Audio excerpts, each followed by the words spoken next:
The conference room felt different this time. Not because anything had physically changed. Same mahogany table, same leather chairs, same view of the city skyline through floor-to-ceiling windows. But yesterday, when I called my parents into this room, everything was different. Because 10 years ago, they had crushed my dreams to fund my brother's fairy tale wedding. And now I was their boss. My name is Jordan Mitchell, and this is the story of how a betrayal at 18 became justice at 28.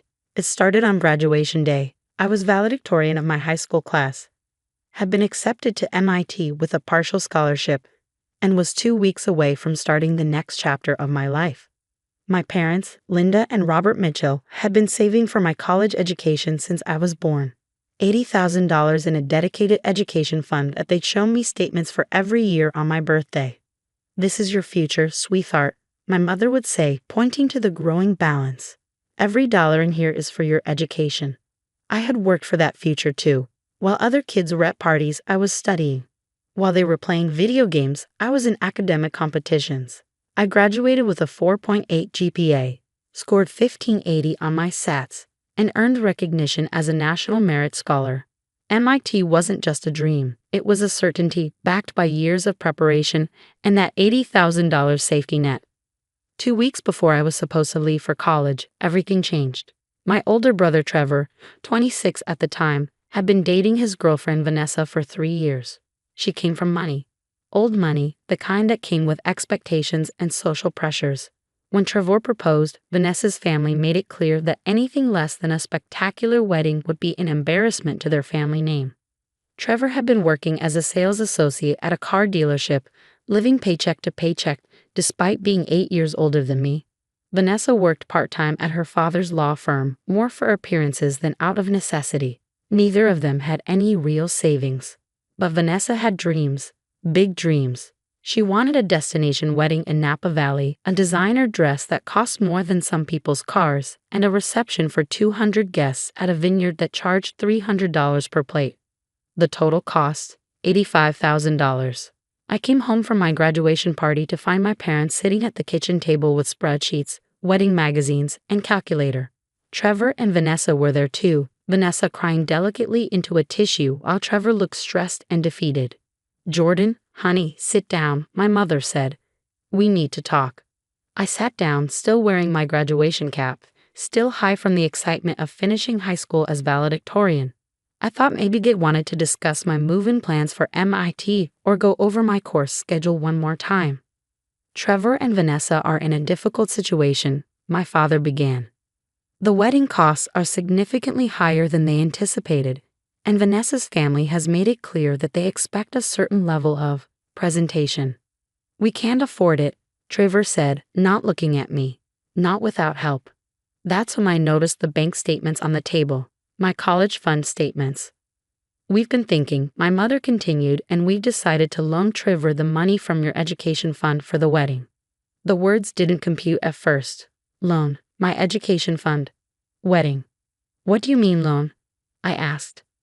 "Trevor will pay it back," my father said quickly, "with interest. It's just that he needs it now, and you could take a gap year. Maybe work for a year, save some money, reapply next year." "Reapply?" My voice cracked.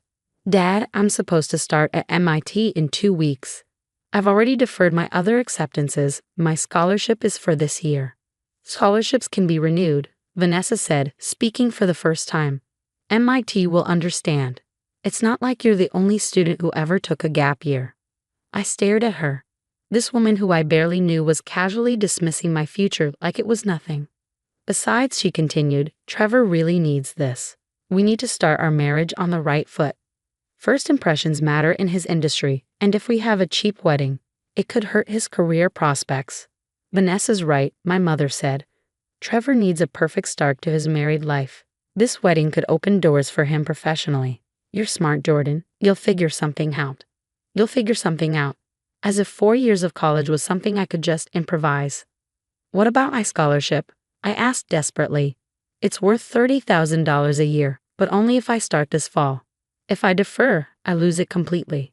"You'll get other scholarships," Trevor said. "You're smart. You'll probably get even better ones if you wait a year and improve your application."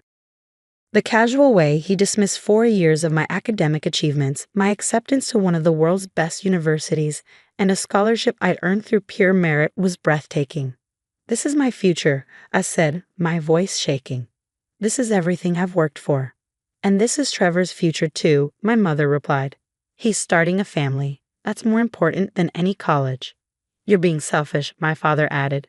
"Family helps family. When you're successful someday, you'll help us. That's how it works." I looked around the table at these people who were supposed to love me, supposed to support my dreams, supposed to put my future first. Instead, they were asking me to sacrifice everything I'd worked for so my brother could throw a party. "I won't do it," I said quietly. "It's not your choice," my father said, his voice hardening. "It's our money, and we've made our decision. Trevor needs this more than you need college right now." "What if he doesn't pay it back?" I asked. "He will," my mother said firmly. "Of course he will." But Trevor wouldn't look at me. Neither would Vanessa. They were already mentally spending my college fund on flowers and champagne and photographer fees. I tried everything. I begged. I pleaded. I offered to take up student loans for the remaining $50,000 I'd need after losing my scholarship. I promised to pay them back the $80,000 with interest after I graduated and got a job. None of it mattered. Their minds were made up. The wedding was spectacular. I worked as a server at the reception, watching my college fund get transformed into ice sculptures and premium open bar service. Vanessa looked like a princess in her $8,000 dress. Trevor looked proud and happy in his designer tuxedo. My parents beamed with pride, telling everyone how beautiful the wedding was, how proud they were of their son. No one mentioned that their daughter was supposed to be starting at MIT instead of serving cocktails to wedding guests. After the wedding, reality set in quickly. MIT wouldn't hold my spot. My scholarship was gone. Other universities have filled their incoming classes. I was stuck. I spent that year working 3 jobs: the catering company during weekends, a retail job during the week, and tutoring high school students in the evenings. I saved every penny I could, but without the scholarship and with college costs rising, I was looking at $200,000 in student loans if I wanted to attend a comparable university. Trevor and Vanessa went on their honeymoon to Europe. 2 weeks in Italy and France, posting pictures on social media of themselves drinking wine in Tuscany and shopping in Paris. When they got back, I asked Trevor about repaying the college fund. "We're still getting settled," he said. "Vanessa wants to buy a house, and we need to establish ourselves financially. Give us a few years." A few years turned into no payments at all. Trevor got a better job at a different dealership, and they did buy a house. A big house with a mortgage that consumed most of Trevor's improved income. There was never money left over to repay what they owed me. But I had learned something important from losing my college fund. No one was going to hand me my future. I would have to build it myself. I enrolled in community college, taking business and computer science classes while continuing to work full-time. It wasn't MIT, but I was learning. After 2 years, I transferred to the state university with enough credits to graduate in 2 more years instead of 4. During college, I started a small business designing websites for local companies. It wasn't glamorous, but it was mine. I reinvested every dollar I made back into the business, buying better equipment, learning new technologies, hiring other students to help with overflow work. By the time I graduated with my bachelor's degree in business and computer science, my little web design company was generating 6 figures in annual revenue. I had a team of 12 freelancers and contracts with 47 local businesses. But I wasn't satisfied. I had bigger plans. The company where my parents worked was called Henderson and Associates, a mid-sized marketing firm that had been struggling to adapt to digital marketing trends. They were good at traditional advertising but completely lost when it came to online marketing, social media strategy, and web-based customer acquisition. I had been watching Henderson and Associates for years, studying their client lists, analyzing their weaknesses, understanding their market position. I knew they were ripe for disruption. When I was 25, I launched my own marketing firm, Mitchell Digital Solutions. Instead of competing directly with Henderson Associates, I positioned myself as the solution to their biggest problem, their digital incompetence.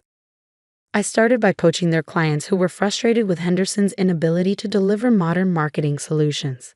Then I hired away their best employees by offering better pay and equity stakes in my company. Within 18 months, Henderson and Associates was bleeding clients and talent. That's when James Henderson, the company founder, approached me about a merger. "We need what you have," he said during our first meeting. "Digital expertise, young talent, modern systems. You need what we have: established relationships, institutional knowledge, a 40-year reputation."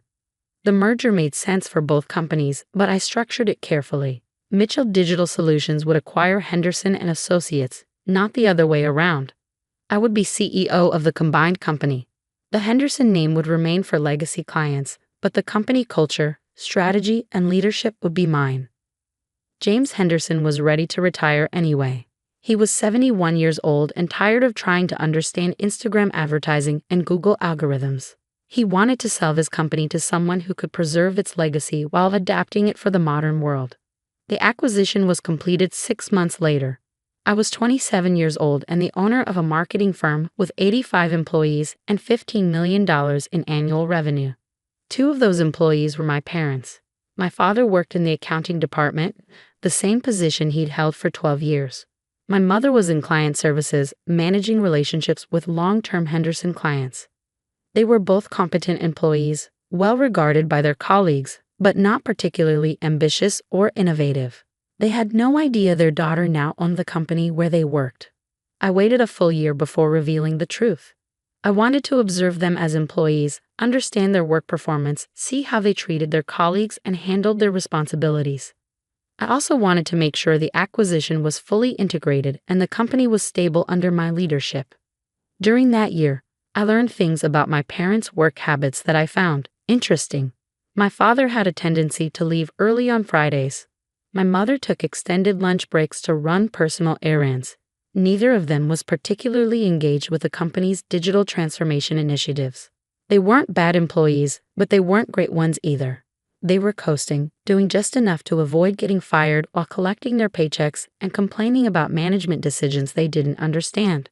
Yesterday, exactly 10 years after they spent my college fund on Trevor's wedding, I decided it was time for a conversation. I had my assistant schedule separate meetings with both of them.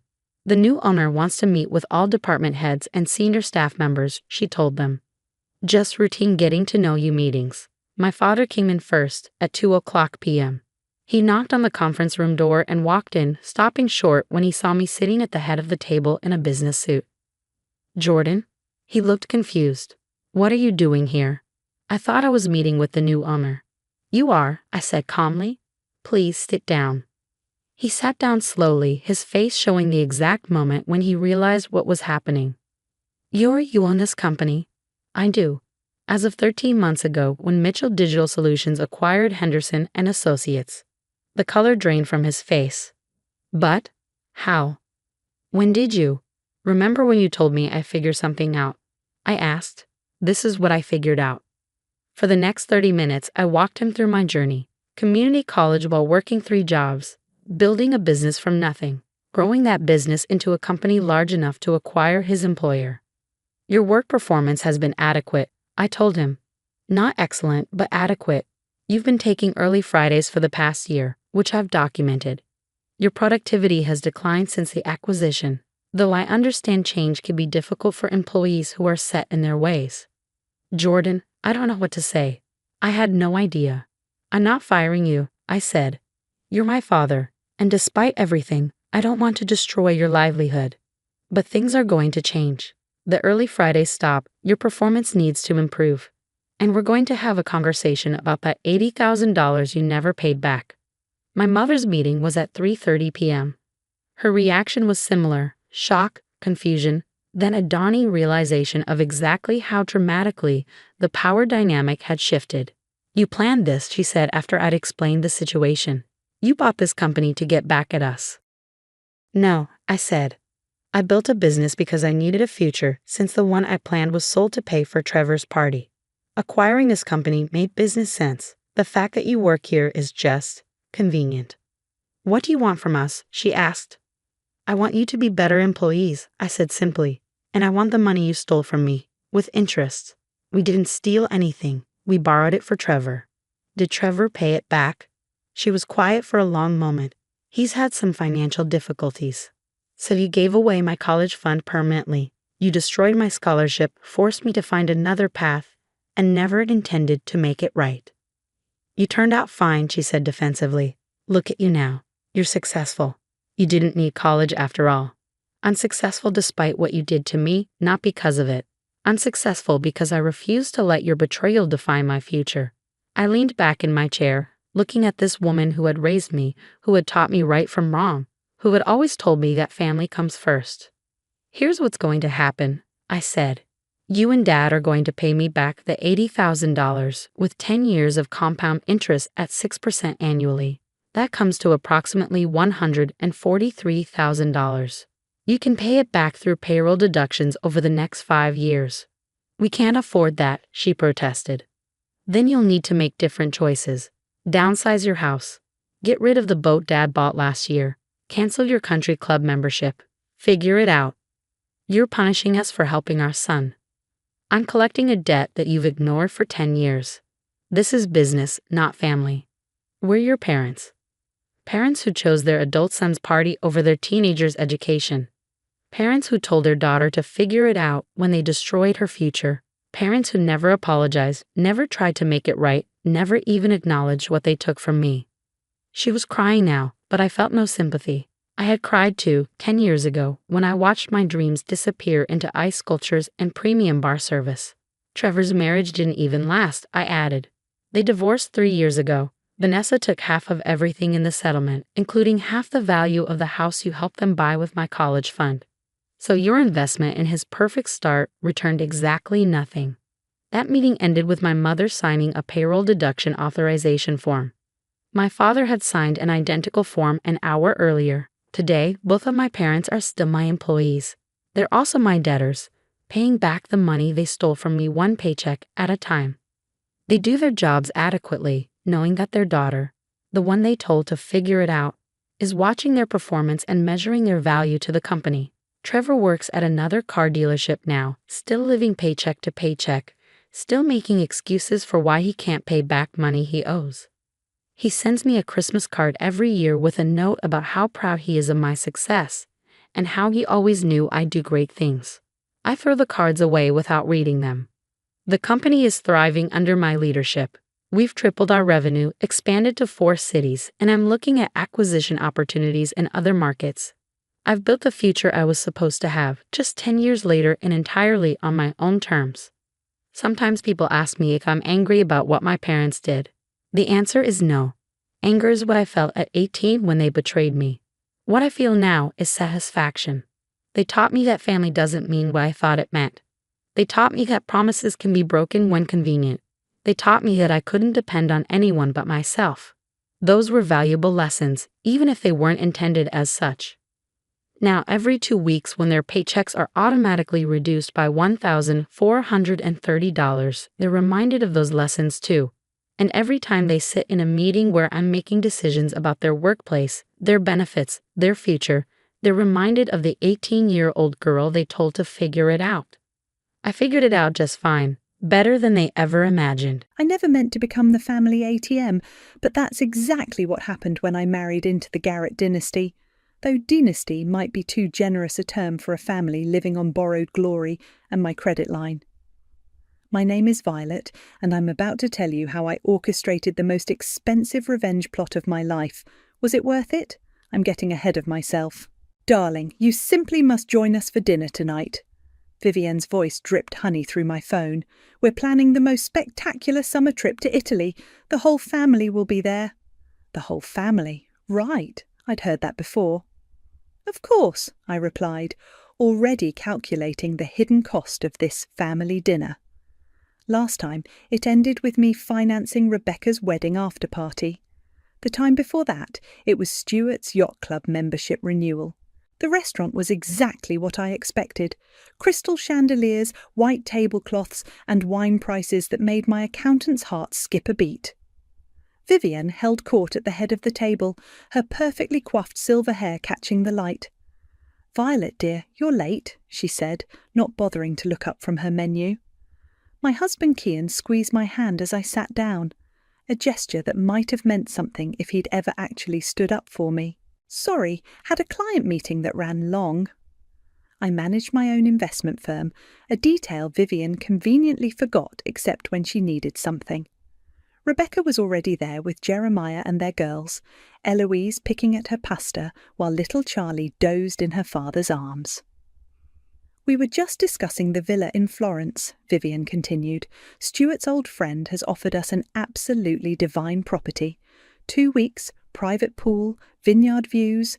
I watched the familiar choreography unfold, Vivian painting pictures of Tuscan sunsets and family memories, Stuart nodding along, adding occasional comments about wine cellars and golf courses, Rebecca practically bouncing in her seat about shopping in Milan. The only thing left is to sort out the arrangements, Vivian said, finally meeting my eyes. We thought since you're so good with these things. You want me to book it? I finished her sentence. Well, you do have all those points from your business travels, she smiled. It would be such a waste not to use them. I felt Kian's hand tighten on my knee, warning or encouragement. After 8 years of marriage, I still couldn't tell. I'll take care of it, I heard myself say. Wonderful. Vivian clapped her hands. And of course, we'll need the flights, car service, restaurant reservations. You know how particular Stuart is about his dining experiences. The bill came. I reached for it automatically, but Jeremiah grabbed it first. I've got this one, he said with a wink. Later that night, as Kian and I got ready for bed, I couldn't hold back any more. You know they're expecting me to pay for everything, right? He sighed, that familiar sound of avoidance. Mum's just trying to include you. You're always saying you want to be more involved in family things. Involved as a wallet, maybe. I threw my makeup wipe in the trash with more force than necessary. Don't be like that. You know how much these trips mean to everyone. I stared at my reflection in the bathroom mirror. The woman looking back had designer clothes, a successful career, and a hollow look in her eyes that grew deeper with every family favour. My phone buzzed. A message from Vivian.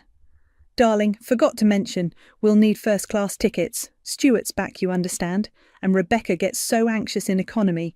You're a dear for handling all this. I typed back a thumbs-up emoji, my fingers trembling slightly. Another buzz, Rebecca this time. Can you book the kids in first class too? Eloise gets cranky if she's not near me. Thanks, sis. I looked at Kian, already asleep in our king-size bed. The bed I paid for, in the house I bought, in the life I built that somehow wasn't really mine. I told myself this time would be different, I whispered, to no one in particular. I was wrong. Opening my laptop, I began planning the trip. First-class tickets, luxury car services, 5-star hotels, everything they expected, everything they thought they deserved. But as I entered my credit card information for what felt like the 1000th time, something shifted inside me. They had no idea that every reservation, every booking, every single detail of this trip was under my name, my accounts, my control. I closed the laptop and smiled for the first time that evening. Maybe this time would be different after all, just not in the way they expected. The family group chat buzzed constantly over the next few weeks. I watched the messages roll in, each one making my blood pressure rise a little higher. Vivienne, has everyone checked their passport expiration dates? Rebecca, mine's good, just got it renewed for Milan shopping. Vivienne, Violet dear, did you book those restaurant reservations I sent? The Michelin ones? I had. All 15 of them, at an average of $300 per person. My phone rang. Vivienne again. Darling, I've been thinking about the villa, she said without preamble. The one Stuart's friend offered is lovely, but I found something even more spectacular. It's just a tiny bit more. I pulled up the link she sent. The tiny bit more was an additional $5,000 per night. Of course, I said, my voice steady. I'll switch the booking. You're such a treasure, she cooed. Oh, and the car service. Make sure it's the premium fleet. You know how Stuart gets about legroom. After hanging up, I walked into our home office where Kian was supposedly working. He was actually watching golf highlights. Your mother wants to upgrade the villa, I said. He mumbled, not looking away from his screen. It's another 40,000 euros, Kian. You don't have to if you don't want to, he said, finally glancing up. But you know how Mum gets when things aren't perfect. I did know. The silent treatments, the pointed comments at family gatherings, the way she'd bring up that Christmas 5 years ago when I'd suggested we do Secret Santa instead of buying everyone individual gifts. My phone pinged again. The family chat. Rebecca, Violet, can you book us a photographer for that day in Florence? For family photos? Nothing too cheap, please. Jeremiah, great idea, babe. If Violet makes sure they're good with kids. Vivienne, oh yes, and book an extra session for just the grandchildren, Stuart. And golf clubs. Don't forget to arrange the golf clubs. Me, I'll take care of it. I opened my laptop and started making arrangements. But this time I noticed something interesting. Every confirmation email, every booking reference, every single detail was coming to my personal email. Not the family group address Vivienne had set up, but my private account. My phone rang again. This time it was Amber, Vivienne's friend who'd somehow become my occasional confidant. Girl, are you really funding this entire circus? She asked without greeting. You heard? Vivienne's been bragging about the villa to everyone at the club. Says it's a family gift. Please tell me you're not actually paying for all of it. I stayed silent. Oh, honey, she sighed. You know what they call you behind your back? The golden goose. My fingers tightened around the phone. What? Vivienne told everyone at Bridge Club how clever Kian was, marrying someone so financially useful. Her words, not mine. I felt something crack inside me. 8 years of forced smiles and open checkbooks crystallized into a single sharp moment of clarity. The next morning, I decided to try one last time. I'd prepared a special surprise for the trip. Personalized welcome baskets for everyone's rooms, local delicacies, hand-picked wines, even custom-made Italian leather journals with their names embossed. I showed Kian first. That's nice, he said, barely glancing at them. Mum's allergic to almonds, though, and Rebecca doesn't drink anything but French wines. Later that day, in the family chat, Rebecca, Violet, did you book the spa treatments yet? Vivienne, and the private tour guide, make sure they speak proper English. Stuart, the golf clubs. Violet, don't forget the golf clubs. Me, everything's arranged. All confirmations are sent to my email. No one responded to that last part. No one even noticed. I opened my email and looked at all the bookings. The villa, the flights, the restaurants, the activities. Tens of thousands of euros, all linked to my accounts, all under my control. My phone buzzed one final time. Vivienne. Darling, about the flight arrangements, I think it's best if we keep the first-class seating just for immediate family. You understand, don't you? Someone needs to watch the girls during the flight. We'll make it up to you in Florence. I stared at the message for a long time. Then I opened my laptop and logged into the airline's website. Funny how none of them had bothered to check who was actually in charge of all these arrangements. A small smile played across my lips as I looked at the seating chart. Maybe it was time to make some changes. The airport was chaos. Not the regular kind, but the special brand of chaos that comes with Vivienne trying to orchestrate a family production. Where are the priority check-in counters? She demanded, wheeling her designer luggage through the terminal. Violet, you did arrange priority check-in, didn't you? Of course, I said, pointing to the empty first-class line. Right there. Rebecca struggled with her oversized carry-on while Jeremiah wrangled their daughters. Eloise was already whining about being tired, and Charlie had somehow managed to cover herself in chocolate from the overpriced airport cafe. Mom, my bag's too heavy, Rebecca complained. Violet, be a dear and help your sister-in-law, Vivienne called over her shoulder. Sister-in-law. Funny how I was family when they needed something. The check-in process went smoothly. Too smoothly. I watched as the agent handed out boarding passes, waiting for the moment they'd realise something was wrong. But nothing happened. Not yet. Let's get to the lounge, Stuart announced, already heading toward the premium security line. That's when Vivian made her move. "Oh, Violet," she said, that familiar saccharine tone coating her words. "About the seating arrangements." She pulled me aside, away from the group. From the corner of my eye, I saw Kian suddenly become very interested in his phone. "We've had a slight change of plans," Vivian continued. "The girls are feeling anxious about flying, and Rebecca thinks it would be best if someone stayed with them in economy. Since you're so good with children." She held out an economy boarding pass. My hands shook slightly as I took it. "But I booked first class," I said, my voice barely a whisper. "Yes, well, family first, dear. You understand." She patted my arm. "The girls really need their Auntie Violet, and it's only an 8-hour flight." Rebecca appeared beside us, smirking. "Thanks so much, sis. The girls just love spending time with you." She handed me Charlie's backpack, heavy with toys and snacks. I watched as they all headed toward the premium security line: Vivian, Stuart, Rebecca, Jeremiah, and Kian. My husband didn't even look back. "Come on, Auntie Violet," Eloise tugged at my sleeve. "Can we get more chocolate?" I stood there, economy boarding pass crumpled in my fist, watching my family disappear into their world of priority access and premium lounges, a world I had paid for. My phone buzzed, a message from Amber. "How's the grand departure going?" I sent back a quick photo of my economy boarding pass. Her response was immediate. "They didn't, after everything you paid for." Another message popped up in the family chat. "Vivienne. The lounge is lovely. They have that champagne you like. Stuart, Rebecca. The massage chairs are amazing." "Kian. Great spread." I looked at my phone, then at the girls, then at my boarding pass. That was the moment something inside me snapped.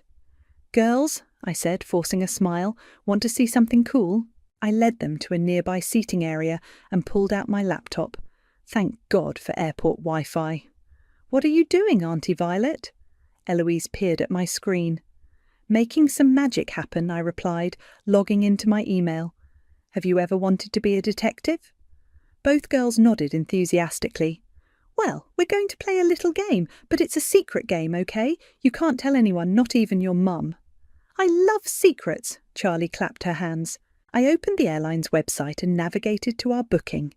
Everything was there under my name, linked to my credit card, just like all the other arrangements. "First," I said, typing quickly, "we're going to solve the mystery of the missing boarding passes." "Like Scooby-Doo?" Eloise asked. "Exactly like Scooby-Doo." I clicked through several screens. "And then we're going to figure out what happened to all the special hotel rooms." My fingers flew over the keyboard as the girls watched, fascinated by what they probably thought was just a fun game. In reality, I was systematically dismantling every premium arrangement I'd made. "Last part of our detective game," I said, pulling up one final screen. "We're going to find out who really gets to sit in the fancy seats." I completed the last transaction just as my phone buzzed again. The family chat was lighting up. Rebecca. "Why can't I check into the lounge anymore?" Vivienne. "There seems to be some problem with our boarding passes." Stuart. "The airline says our reservation can't be found." Kian. "Violet, are you seeing these messages?" I turned off my phone and looked at the girls. "Who wants ice cream?" "Me," they chorused. As I walked them to the airport cafe, I felt lighter than I had in years. The real game was just beginning. "Is this seat taken?" A flight attendant gestured to my laptop, which occupied the empty first-class suite next to me. "No, just moving it now." I smiled, tucking it away. The champagne she'd brought was perfectly chilled, and the private suite was exactly what I'd upgraded myself to, using all those points Vivienne had been so keen on not wasting. My phone had been buzzing non-stop for the past hour. I finally decided to check it. 17 missed calls from Kian, 23 messages from Vivienne, 12 messages from Rebecca, 8 messages from Jeremiah. I opened the family chat first. Vivienne. "This is absolutely unacceptable. They're saying all our reservations are cancelled." Rebecca. "I cannot fly economy with these peasants." Stuart. "The golf clubs, Violet. What happened to the golf clubs?" Kian. "Violet, please respond. Mum's having a meltdown." I took a sip of champagne and opened my work email instead. A message from my assistant, Maria. Confirmations received. All hotel bookings cancelled as requested. Alternative suite booked in your name only at Villa Cora. Car service adjusted for single passenger. Restaurant reservations modified. Spa treatments transferred to your name. Need anything else? I typed back, "Perfect, thank you." The flight attendant returned. "Ms. Garrett, would you like to order from our premium menu before takeoff?" "Yes, please." I browsed the menu while keeping one eye on the cabin door. Any minute now. Right on cue, I heard Vivian's voice rising above the general boarding noise. "This is preposterous. Do you know who we are?" Through the first-class curtain, I could see them all huddled by the economy seats. Vivian's perfectly coiffed hair now slightly dishevelled, Rebecca's designer outfit looking decidedly less pristine, Stuart's face red with frustration. "Ma'am, I'm sorry, but your reservations show economy class," the flight attendant explained patiently. "There's nothing we can do at this point." My phone buzzed again. Amber this time. "Girl, are you really doing this?" "Watch me," I texted back. Another message popped up from Kian. "Where are you? The girl said something about playing detective?" I smiled, remembering how easily Eloise and Charlie had been distracted by ice cream and games while I worked. They were now happily settled in premium economy with a lovely retired couple who'd been delighted to switch seats with them. The cabin crew began final preparations for takeoff. Through the curtain I could still hear the family drama unfolding. "This is all Violet's fault," Rebecca's voice carried. "She handled the bookings." "Has anyone actually seen her?" Jeremiah asked. "Kian, call her again," Vivian demanded. I turned my phone off and reclined my seat. The flight attendant appeared with a hot towel and my pre-ordered appetizer. "Excuse me," I heard Kian's voice at the first-class curtain. "I need to check if my wife is here." "Sir, I'm sorry, but you need to return to your assigned seat. We're preparing for takeoff." I sank deeper into my suite, pulling the privacy screen up. Through the small gap, I watched Kian being escorted back to economy. His shoulders slumped. Opening my laptop one last time before takeoff, I checked my email. Everything was proceeding exactly as planned. The luxury villa they'd expected, cancelled. The premium car service from the airport, downgraded to standard shuttle. The Michelin-starred restaurant reservations, modified for one. A new message from Maria popped up. "FYI, Mrs. Vivian has been trying to contact our office. She's demanding access to the travel arrangements." I replied, "Standard response. All booking information is confidential and can only be accessed by the account holder." The plane began to taxi. I could hear Vivian's increasingly frustrated voice. "This is a mistake. We always fly first class. Violet, I know you're up there." My phone lit up one final time before I had to turn it off. "Kian, whatever's wrong, we can fix this. Just talk to me." Rebecca, "You're ruining everything. Mum's crying." Vivian, "You ungrateful little—" I deleted the messages without reading further and accepted another glass of champagne from the attentive flight attendant. 8 hours to Florence, she said with a smile. "Can I get you anything else?" "No," I replied, finally feeling in control. "I have everything I need." As the plane took off, I wondered how long it would take before they realised this was just the beginning. The flight was only the first domino to fall. Every carefully laid plan, every premium booking, every luxury arrangement, all of it was about to unravel. I took another sip of champagne and smiled. I wondered how long it would take before they noticed they were nobody on this trip. Somewhere over the Atlantic, I turned my phone back on. The messages flooded in like a digital tsunami. Amber had been keeping me updated on the chaos. OMG, Rebecca's posting passive-aggressive Instagram stories about family betrayal. Vivian's called everyone at the country club trying to find you. I scrolled through my social media. Rebecca's latest post was a selfie of her squished-in economy, captioned, "When someone you trusted ruins everything." The flight attendant appeared with my third course. "More champagne?" "Please." I glanced back at the economy curtain. "How are things back there?" She gave me a knowing look. The older lady has asked for the manager 3 times. The gentleman with her keeps mentioning golf clubs. My phone buzzed. Jeremiah. Look, I get it. They can be a lot, but this is extreme. I ignored it and opened my email instead. Maria had sent updates about the Florence arrangements. Villa Cora confirms your suite upgrade. The Garretts tried booking directly, but their cards were declined, insufficient funds. Also, Vivian called about the restaurant reservations, told her they're all fully booked now. I smiled, remembering how Vivian had insisted I book everything on my cards because she didn't trust foreign transaction fees. Another buzz. Kian this time. The girls miss you. We all miss you. Please talk to me. I started typing a response but stopped when a commotion erupted in economy. This is unacceptable, Vivian's voice carried clearly. I demand to speak to someone in charge. Ma'am, please lower your voice, a flight attendant replied. You're disturbing other passengers. I peeked through the curtain. Vivian was standing in the aisle, her perfect blowout now decidedly imperfect. Rebecca was filming everything on her phone. Stuart had his eye mask on, pretending to sleep. Kian just stared out the window. Do you know how much we paid for this trip? Vivian continued. Our daughter-in-law handled everything. She must have made a mistake. I sent a quick text to Amber. How bad is it getting? She replied instantly. Vivian's bridge club is blowing up. Everyone knows they got bumped to economy. Someone said they saw her crying in the airport bathroom. The flight attendant returned to my suite. Your bed is ready whenever you'd like to rest, Miss Garrett, though, she lowered her voice, you might want to wait until things calm down back there. I nodded, taking another sip of champagne. My phone lit up again. Rebecca. Mum's taking anxiety medication because of you. Vivian. You've ruined everything. Kian. Please, whatever this is, we can fix it. Jeremiah. The girls keep asking where you are. I finally replied to Kian. Remember last Christmas when your mother said my family wasn't refined enough to host dinner, or when Rebecca accidentally excluded me from her daughter's birthday photos? Or how about when you said nothing every single time?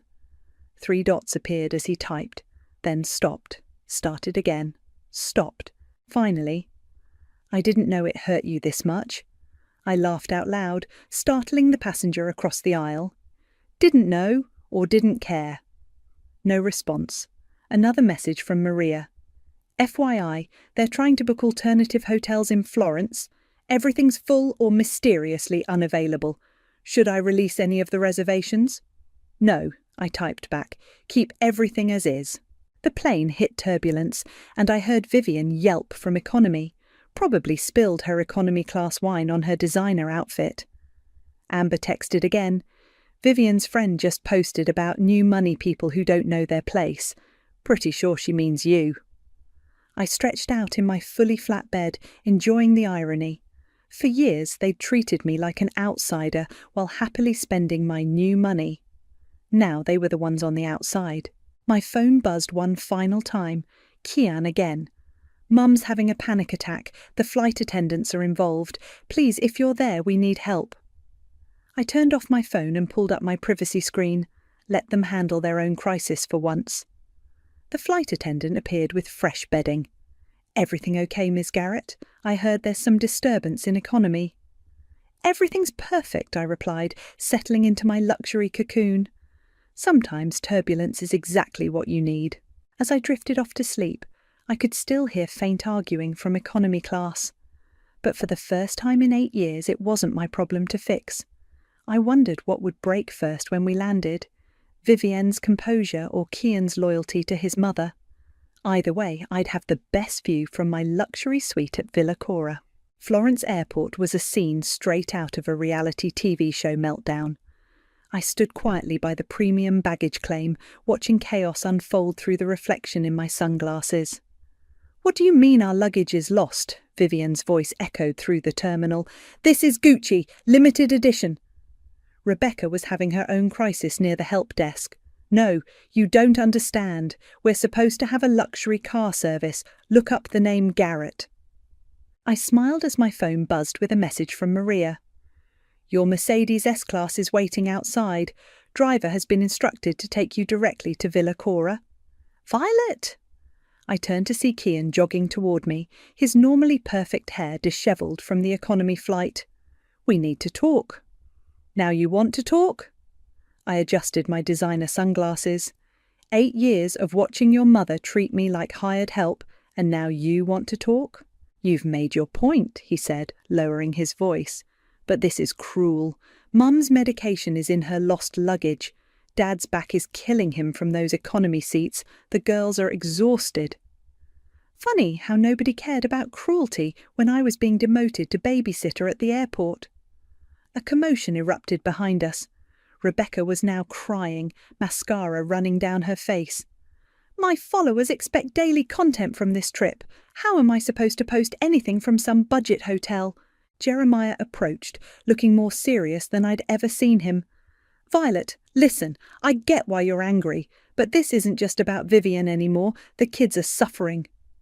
I pulled out my phone and showed him the screen. The girls are booked into the family suite at the Four Seasons.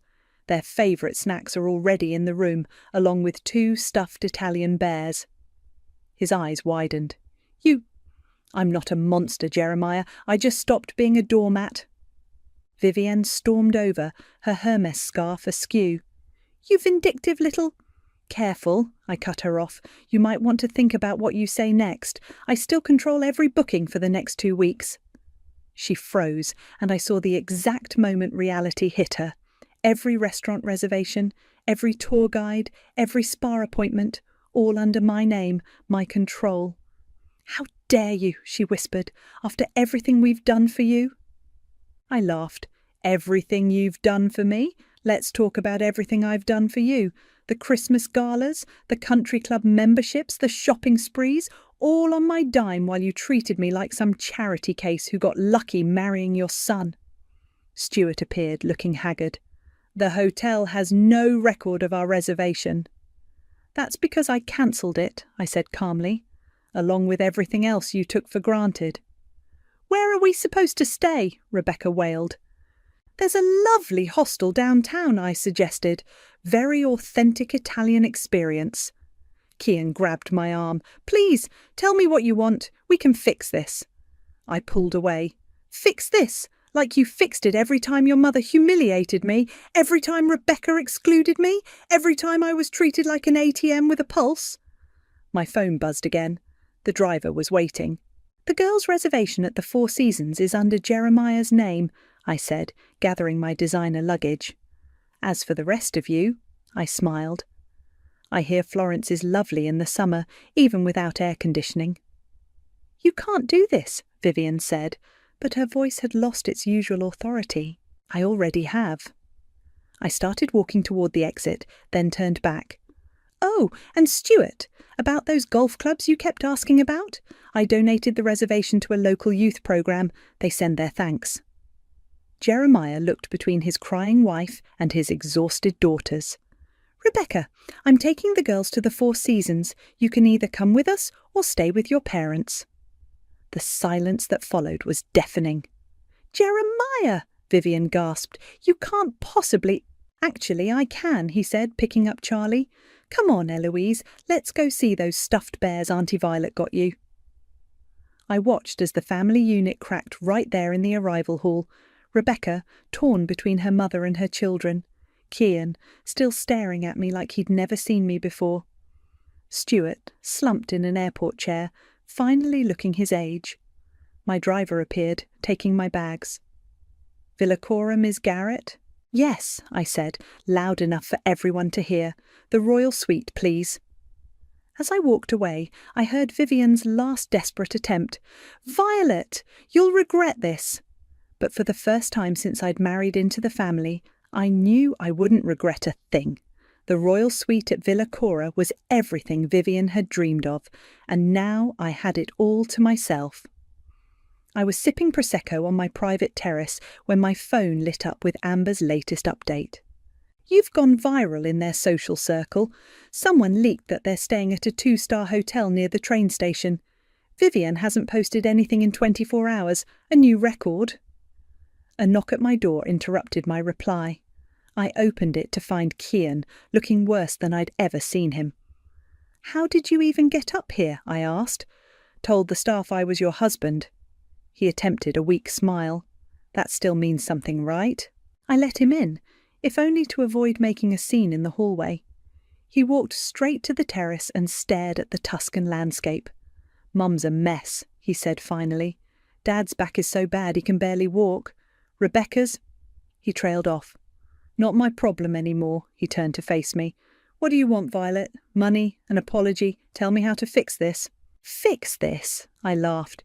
"You want to know what I wanted, Kian. I wanted to be treated like family instead of an employee. I wanted you to stand up for me just once. I wanted—" My phone buzzed. A message from Jeremiah. "The girls are asking about you. Can we meet for dinner?" "Are you even listening?" I asked Kian, who was checking his own phone. "Mum's calling again," he muttered. "She's found some lawyer who says we can sue you for—" "For what? Spending my own money how I choose? Using my own airline points? Please let her try." Another knock. This time it was Rebecca, mascara streaked down her face. "Great," I sighed. "Family reunion." "You've ruined everything," she burst out. "My followers think I'm staying in some budget nightmare. Jeremiah won't leave the Four Seasons with the girls. Mother had to take 2 Xanax. Fascinating," I replied, pouring more Prosecco. "Would you like to hear about my Christmas 2 years ago, when your mother told everyone my holiday decorations were brave for someone of my background?" Rebecca faltered. "She didn't mean—" "Or how about when you cropped me out of every single family photo at Eloise's birthday, the party I paid for, by the way?" "Those were just the family shots." "Exactly." I took a sip of my drink. "Family shots." Kian stepped between us. "This has gone far enough. We can all sit down, talk this through." My phone rang. Vivian's name flashed on the screen. I answered on speaker. "You listen to me," her voice crackled through. "I've just spoken to my lawyer. What you're doing is emotional abuse. We'll sue you for every penny." "Go ahead," I interrupted. "I'm sure the courts would love to hear how you manipulated your daughter-in-law into financing your lifestyle while systematically excluding her from the family. I have 8 years of receipts, texts and emails. Shall we make them public?" Silence. "That's what I thought." I ended the call. Rebecca had sunk into a plush chair, her designer outfit wrinkled. "What do you want from us?" "Nothing," I replied. "That's the point. I don't want anything from any of you anymore." Kian moved toward me. "Violet, please, we can start over." "Can we? When was the last time you chose me over them?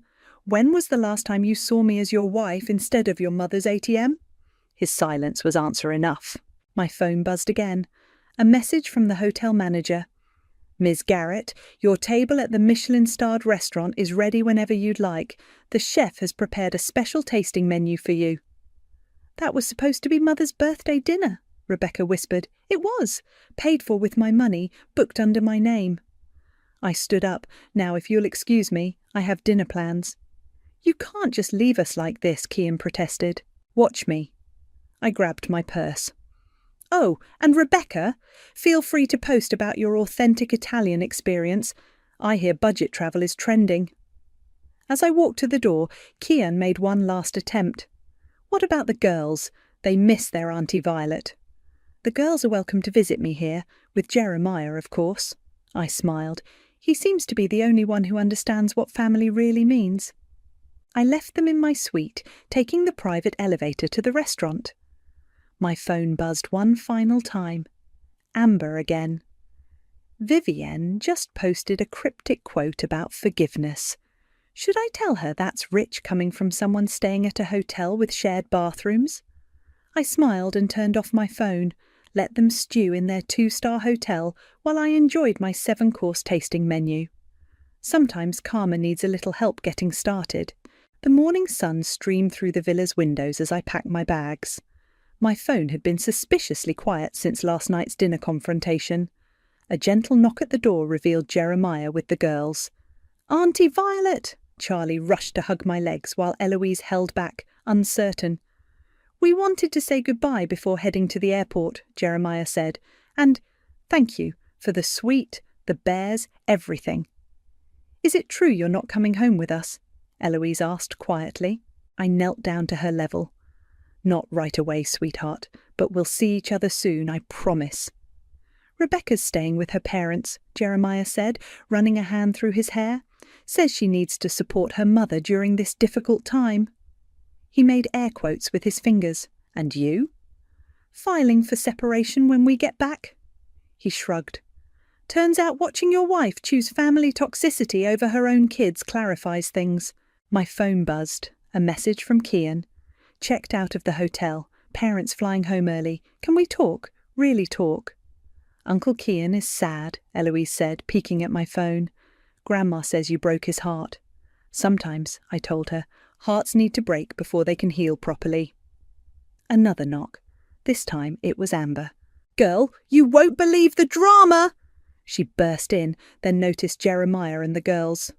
Oh, sorry, but seriously, Vivian just posted this long rant about new money destroying family values, and Amber, I cut her off, nodding toward the children.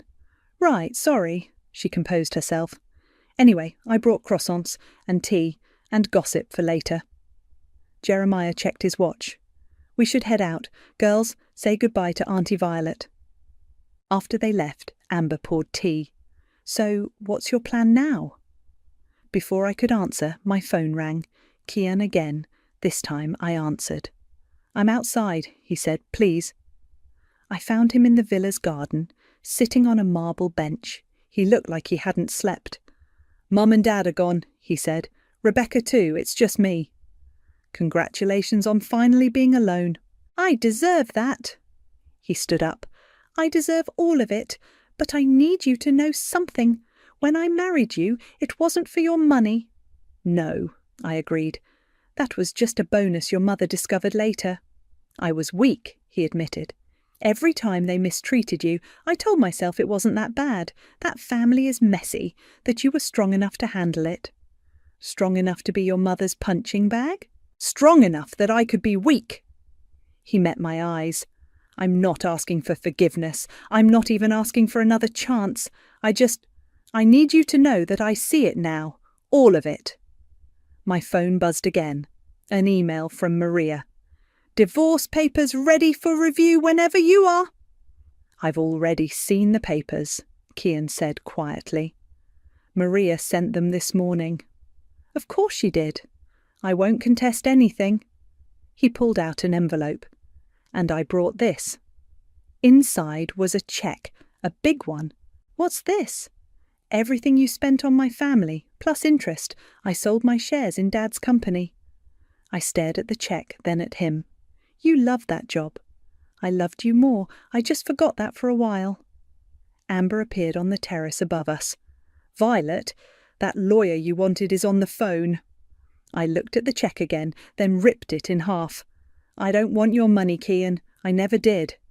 Then what do you want? I want to stop wondering if I'll ever be good enough. I want to stop financing other people's happiness at the expense of my own. I handed him the torn cheque. I want to be free. He nodded slowly. For what it's worth, you were always too good for us, especially me. As he turned to leave, I called after him. Kian? He looked back. Tell your mother she was right about one thing. Money can't buy class, but it can buy freedom. Later, sitting with Amber on the terrace, watching the Tuscan sunset, I felt lighter than I had in years. So, she said, refilling our glasses, what now? I smiled, thinking of Jeremiah and the girls, of my newly emptied house, of all the possibilities stretching out before me. Now, I think I'll enjoy my vacation, the one I paid for. My phone lit up one last time. A message from Eloise. Miss you already, Auntie Violet. Dad says we can visit soon. Just us. No drama allowed. I turned off my phone and raised my glass to the setting sun. Turns out the only ticket I ever needed was the one out of their lives. The last thing my grandmother said to me before she died was, "Trust only yourself, little bird." At the time, I thought it was just the morphine talking. Now I know better. My name is Taya. and I watched my family turn into vultures the day we buried Grandma Cecilia. They didn't even wait until the dirt was settled on her grave. "We need to discuss the inheritance," my father announced, straightening his black tie as we gathered in the funeral home's private room. The coffee was still warm, the sympathy cookies untouched. "I've arranged for everything to be placed in a family trust. For protection." I sat quietly in the corner, tissue crumpled in my hand, while my older sister Zaylee nodded enthusiastically. "That's so smart, Daddy. We need to be responsible about this." "Absolutely," Oliver, my brother, chimed in. He was already loosening his tie, checking his phone. "Grandma would want us to be smart about it." My youngest sister Leah just smiled and agreed, like always. I caught my mother's eye across the room, but she quickly looked away, busying herself with arranging the flower cards. "Taya!" My father's voice made me jump. "You understand, this is for the best, right? You've never been good with money management." I felt the familiar sting of his words, the same tone he used when I chose art school over business college. I think I can handle." "Remember that time she bought all those art supplies and then never used them?"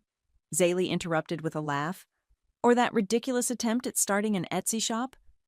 "We're just looking out for you, sis," Oliver added, not even glancing up from his phone. The lawyer, Mr. Lowe, arrived shortly after. He was a quiet man with kind eyes who'd worked with my grandmother for years. As he spread papers across the table, I noticed him watching me with an unreadable expression. "Sign here," my father instructed, pointing to various marked lines. "It's all standard procedure. The trust ensures everyone's interests are protected." I hesitated, pen hovering over paper. "Could I have time to read through everything?" "Oh my God, Taya," Zaylee rolled her eyes. "Stop being difficult. Daddy knows what he's doing." "Always has to make everything about her," Leah whispered, loud enough for me to hear. Mr. Lowe cleared his throat. "Miss Taya has the right to review—" "It's fine," I said quickly, signing where indicated. The scratch of pen on paper felt like surrender. I could almost hear Grandma Cecilia's voice in my head. "Trust only yourself, little bird." That was 3 months ago. This morning, I was scrolling through Instagram when I saw Zaylee's post, a selfie in front of a brand new Mercedes, caption reading, "Thank you, Grandma. Aksha blessed sark new car." Oliver's feed showed pictures from his 2-week vacation in the Maldives. Even Leah was suddenly sporting designer everything. Meanwhile, my request for $500 to fix my car's transmission had been denied. "The trust has strict guidelines," my father had explained. "We need to be conservative with distributions." I was about to close the app when another post stopped me cold. An architectural rendering of a massive beach house. My father tagged in the comments, "Breaking ground next week. Family dream home coming soon." My hands shook as I stared at the screen. The house was enormous, modern, right on the water. The kind of place Grandma Cecilia would have hated. She preferred her small, cozy cottage filled with books and art. The place where I'd spent countless weekends painting while she told stories about her life. A notification popped up. Zaylee had tagged the whole family in the beach house post. The whole family except me. I clicked through to the comments. "Can't wait for summer parties." Oliver, "It's going to be amazing." Leah, "Our own piece of paradise." Mom. My father's response made my stomach turn. "A perfect legacy for the family. Exactly what your grandmother would have wanted." I closed my eyes, remembering the last time I visited Grandma Cecilia in the hospital. She'd been lucid that day, holding my hand with surprising strength. "They underestimate you, little bird," she'd said. "Let them. Sometimes the best advantage is being underestimated." My phone buzzed with a text from my father. "Family dinner Sunday. Discussing final plans for the beach house. Business casual attire." I typed back, "I'll be there," and set my phone down. Grandma was right. I needed to trust only myself. But first, I needed to understand exactly what I'd signed that day at the funeral home. It was time to pay Mr. Lowe a visit, 2 years passed like a slow torture. I watched my family's social media feeds turn into a parade of excess while I scraped by on my teaching assistant's salary. "Sorry, but we can't approve that," my father said during our monthly trust meeting. I'd requested funds to enroll in a master's program. The trust needs to maintain liquidity for the beach house completion. I glanced around his office at my siblings, all wearing expressions of fake sympathy. Zaylee was sporting another new designer bag, probably worth more than my car. "But it's for education," I argued. "Grandma always supported." "Oh, please," Zaylee cut in, examining her manicure. "We all know you just wasted on more art supplies or whatever." Oliver nodded sagely. "The beach house is an investment. Your hobby courses aren't." "They're not hobby courses," I started, but my father raised his hand, silencing me. "Decision's final. Now, about the housewarming party next month." I tuned out as they discussed caterers and guest lists. My phone buzzed with notifications, more photos from my family. The beach house was almost complete, a modern masterpiece of glass and steel rising from pristine sand. My grandmother's money had built a monument to everything she hated: excess, showing off, keeping up appearances. Later that evening, my mother called. "Honey, I know you're upset." "Did you see Leah's new car?" I interrupted. 22 years old and driving a BMW while I can barely make rent." A pause.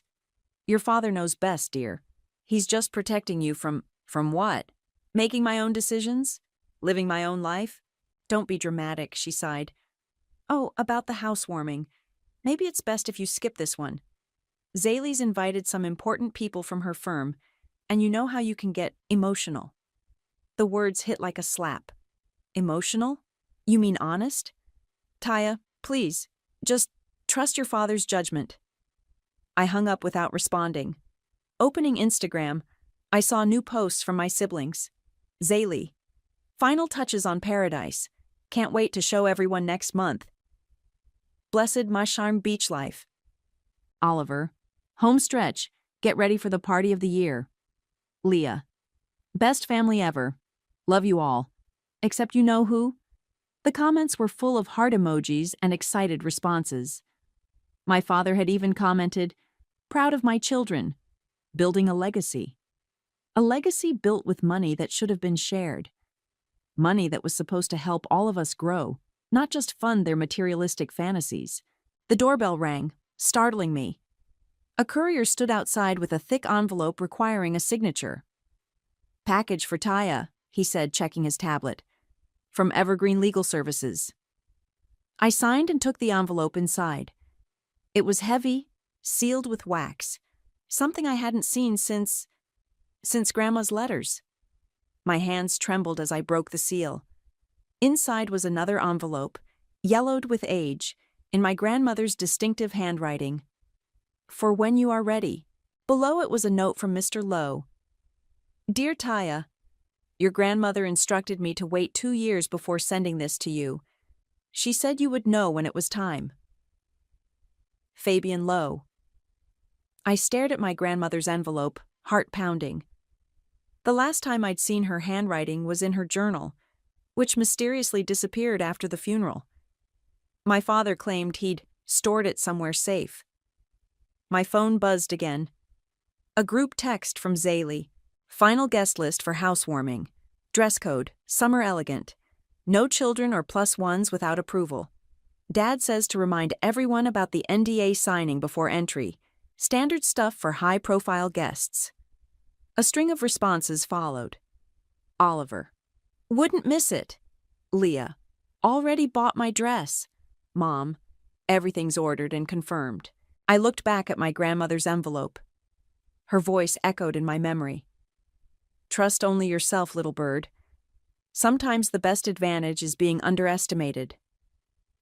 Taking a deep breath, I carefully opened the envelope, unfolding the pages inside. The first line made my heart stop. "My dearest Taya, if you're reading this, they've shown their true colors. Now it's time to show yours." My hands shook as I read my grandmother's letter. Each word felt like a key unlocking a door I didn't know existed. My darling girl, I've watched them underestimate you your whole life. Your father thinks he's clever, but I'm cleverer. The trust document has a secret clause. Section 7.3b. You have full control, Taya. All of it. Contact Fabian Lowe immediately. He knows what to do. I read the letter 3 more times before calling Mr. Lowe's office. I need to see you, I said when he answered. It's about Section 7.3b. A pause. Ah, come now. Use the back entrance. 20 minutes later, I sat in his dimly lit office while he pulled out a thick folder. I've been waiting for this call, he said, adjusting his glasses. Your grandmother was exceptional at planning ahead. He handed me a document, pointing to a highlighted section. This clause gives you complete liquidation authority over all trust assets. You can sell anything, everything, at any time. No approval needed. That's impossible, I whispered.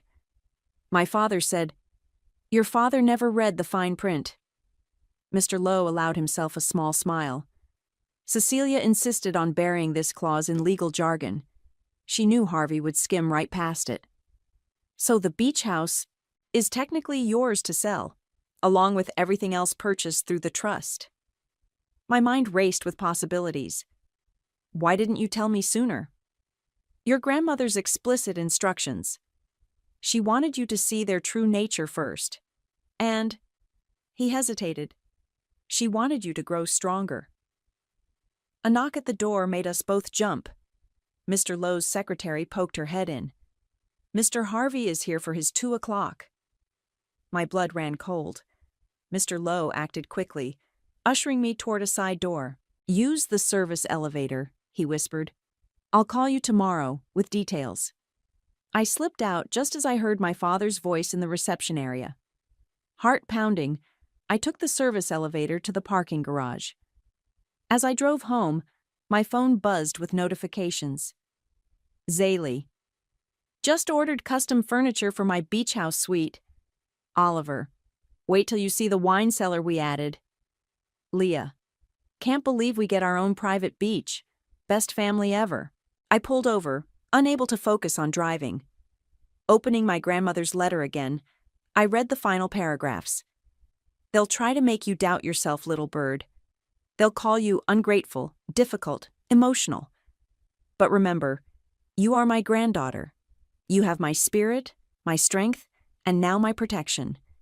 Use it wisely. Use it when you're ready. All my love, Grandma Cecilia. My phone rang. Mr. Lowe. Your father was asking questions, he said without preamble. He's suspicious. We need to move carefully. What do I do? Act normal. I'll prepare the paperwork. But Taya, he paused. Once we start this, there's no going back. Your family? They stopped being family when they stole my inheritance, I said, surprising myself with my firmness. Very well. One more thing. Your father mentioned the house will be transferred to Zaylee's name after the housewarming. We need to act before then. After hanging up, I sat in my car, watching the sunset. My phone buzzed again. A family group text. Dad. Final payment cleared for the beach house. Proud moment. Zaylee. Best daddy ever. Oliver. Can't wait for the housewarming. Mom. Everything's coming together perfectly. I typed out a response. Sounds wonderful. Then added, When is the party again? Zaylee replied instantly. Not that you're invited, but it's next Saturday. Try not to be bitter about it. Perfect. I had 10 days. My phone rang again. Unknown number. I answered cautiously. Taya, this is Jake Summers, real estate agent. Mr. Lowe gave me your number. We should talk about the property. I glanced at my phone's screen. Another notification. A photo of my father standing proudly in front of the beach house, arm around Zaylee. Caption, Building a legacy for my children.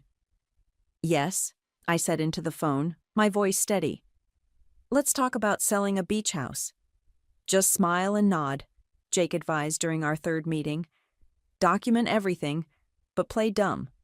The element of surprise is our biggest advantage. We sat in his office, reviewing photos I'd collected of my family's spending spree. Designer clothes, luxury cars, lavish vacations, all purchased with trust money that should have been shared. "Your grandmother was brilliant," he said, examining the trust documents. "This clause is ironclad. They won't know what hit them." My phone buzzed. Another family brunch invitation. I showed Jake the text. "Perfect," he said. "Go. Act normal. But record everything." Sunday brunch was a special kind of torture. I arrived at my parents' house to find Zaylee holding court in the living room. "The infinity pool is almost finished," she gushed. "And wait till you see my closet. It's bigger than my first apartment." "Speaking of apartments," I ventured, "I was hoping to discuss my rent assistance request." My father cut me off. "Not now, Taya. We're discussing important matters." "The housewarming is important," Leah chimed in. "We need everything perfect for the social media coverage." Oliver nodded. "My influencer friends are flying in specially. This could put us on the map." I picked at my food while they planned their party. My phone quietly recorded every word, every dismissal, every casual mention of trust money spent. "Oh my God," Zaylee suddenly squealed, checking her phone. "The custom marble just cleared customs. Daddy, you're the best." My father beamed. "Only the best for my princess." "Unlike some people," Leah stage whispered, "Zaylee knows how to handle responsibility." I excused myself to use the bathroom, taking a moment to steady my breathing. In the hallway, I overheard my father on the phone. "Yes, transfer the deed to Zaylee right after the party. No need to inform the others. Yes, especially not Taya." My hands shook as I texted Jake. "They're planning to transfer the house next week. We need to move faster." His reply came quickly. "Already on it. Buyer is ready. Meeting tomorrow." Back at brunch, my mother pulled me aside. "Honey, I know this is hard," she said, glancing around nervously, "but your father knows best. Maybe if you'd shown more responsibility." "Like Zaylee?" I asked quietly. "Well," she fidgeted with her new tennis bracelet, "another trust purchase. She does handle things more appropriately." My phone buzzed. A group text from Zaylee. "Final party details. Everyone needs to sign NDAs at the door. Daddy's business partners are very private people. No photos allowed except by approved photographers." I smiled, thinking of the documentation already safely stored in Mr. Lowe's office. Later that afternoon, Jake called. "Buyer's name is Bentley," he said. "He's perfect. Cash offer, quick close, no questions asked. But Taya," he hesitated. "Are you sure about this? It'll destroy your family." I watched another Instagram post pop up, Zaylee in the nearly finished beach house, captioned, "Living my best life. Sorry not sorry to those who can't relate." "They destroyed our family," I replied. "I'm just delivering the karma they earned." That evening, I received an email from Mr. Lowe with the final paperwork. The sale could close the morning of the housewarming party. All I had to do was sign. My phone lit up with notifications. Zaylee. 1 week till the party of the year. Oliver. Can't wait to see everyone's faces. Leah. So blessed to have the best family ever. Dad. Proud of my children. This house represents our future. I opened my grandmother's letter one more time, running my fingers over her familiar handwriting. "They underestimate you, little bird. Let them. Your strength lies in their blindness." A text from Jake. "Bentley signed the offer. We're ready when you are." I looked at the family photos on my wall, happy moments from years ago, before money revealed who they really were, before they showed me exactly how little I meant to them. My hands were steady as I signed the sale documents. Another text arrived. Zaylee. "BTW, don't even think about crashing the party. Security has your photo." I smiled, thinking of the surprise I had planned. They wanted a party to remember? They'd get one. "Don't worry. I texted back. I wouldn't dream of ruining your special day. I attached the signed documents to an email to Jake and Mr. Lowe, then typed 2 words. It's time. The day before the housewarming, my phone exploded with notifications. My family's excitement was a digital parade of emojis and exclamation points. Zaylee. T-minus 24 hours until the event of the season. Oliver. Wine cellar stocked. Leah. My dress is literally to die for. Then came the text I'd been waiting for. Zaylee. Final reminder. Taya, this is a private event. Don't embarrass yourself by showing up. Security will remove you. Nothing personal, just protecting our image. I showed the text to Jake during our final meeting. Charming family, he said, sorting through paperwork. Bentley's money is in escrow. Everything's ready for tomorrow morning. Mr. Lowe cleared his throat. The timing needs to be perfect. The sale closes at 10 a.m. The party starts at 2 p.m. And the moving company? I asked. On standby, Jake confirmed. They'll arrive exactly when we need them. My phone buzzed again. My mother. Honey, about tomorrow, she started. Don't worry, Mom. I got Zaylee's message. Crystal clear. It's just, there will be important people there. Your father's reputation is very important. I know. A pause. Maybe next time? I ended the call and turned to Mr. Lowe. Show me one more time what happens tomorrow. He laid out the documents. At 10 a.m., the sale records. At 10:01, the property legally belongs to Bentley. At 10:02, we serve the eviction notice. They'll have exactly 4 hours to vacate before the party. They won't leave, Jake warned. They'll have to, Mr. Lowe replied. Police are already notified to stand by if needed. My phone kept lighting up. Dad, tomorrow we cement our legacy. Zaylee, photographers confirmed. This is going viral. Oliver, VIP list is insane. Leah, can't sleep, I'm so excited. I opened Instagram. My siblings were doing a countdown, posting hourly photos of the house. The infinity pool glittered in sunset photos. The marble countertops gleamed. The ocean view stretched endlessly through floor-to-ceiling windows. Your grandmother would be proud, Mr. Lowe said quietly. She knew exactly what she was doing. Did she? I showed him my phone. She wanted me to destroy my family? No, he replied. She wanted you to stand up for yourself. The destruction? That's all they're doing. Jake handed me a business card. Bentley's number. He's excited about the house. Seems like a nice guy. Unlike the current owners, Mr. Lowe muttered. My phone buzzed with a new post notification. Zaylee was live streaming from the house. Welcome to our paradise, she squealed, spinning the camera around. Tomorrow, only the most exclusive guests will experience this. Sorry to everyone who didn't make the cut. Actually, not sorry. The comments flooded in. Gorgeous. Can't wait. Living the dream. So blessed.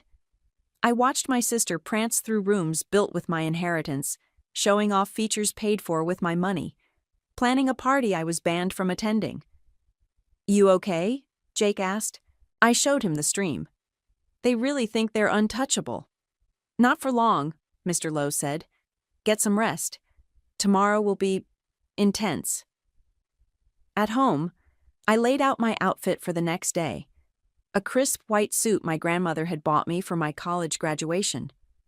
Power colors, she'd said, for power moves. My phone lit up one last time. A group text from my father. Tomorrow we show the world what this family is capable of. So proud of my children. Especially you, Zaylee. This house is your achievement. The responses poured in. Zaylee. Love you, Daddy. Oliver. We did it. Leah. Best family ever. Mom. So proud. I didn't respond. Instead, I opened my grandmother's letter one last time, reading the words I'd memorized. When the time comes, little bird, don't hesitate, don't doubt. They made their choices. Now make yours. A text from Jake. Everything's set. You ready? I looked at my family's excited messages, their casual cruelty, their complete confidence in their own superiority. Ready, I replied. Then I turned off my phone, laid out my grandmother's pearls next to the white suit, and went to bed.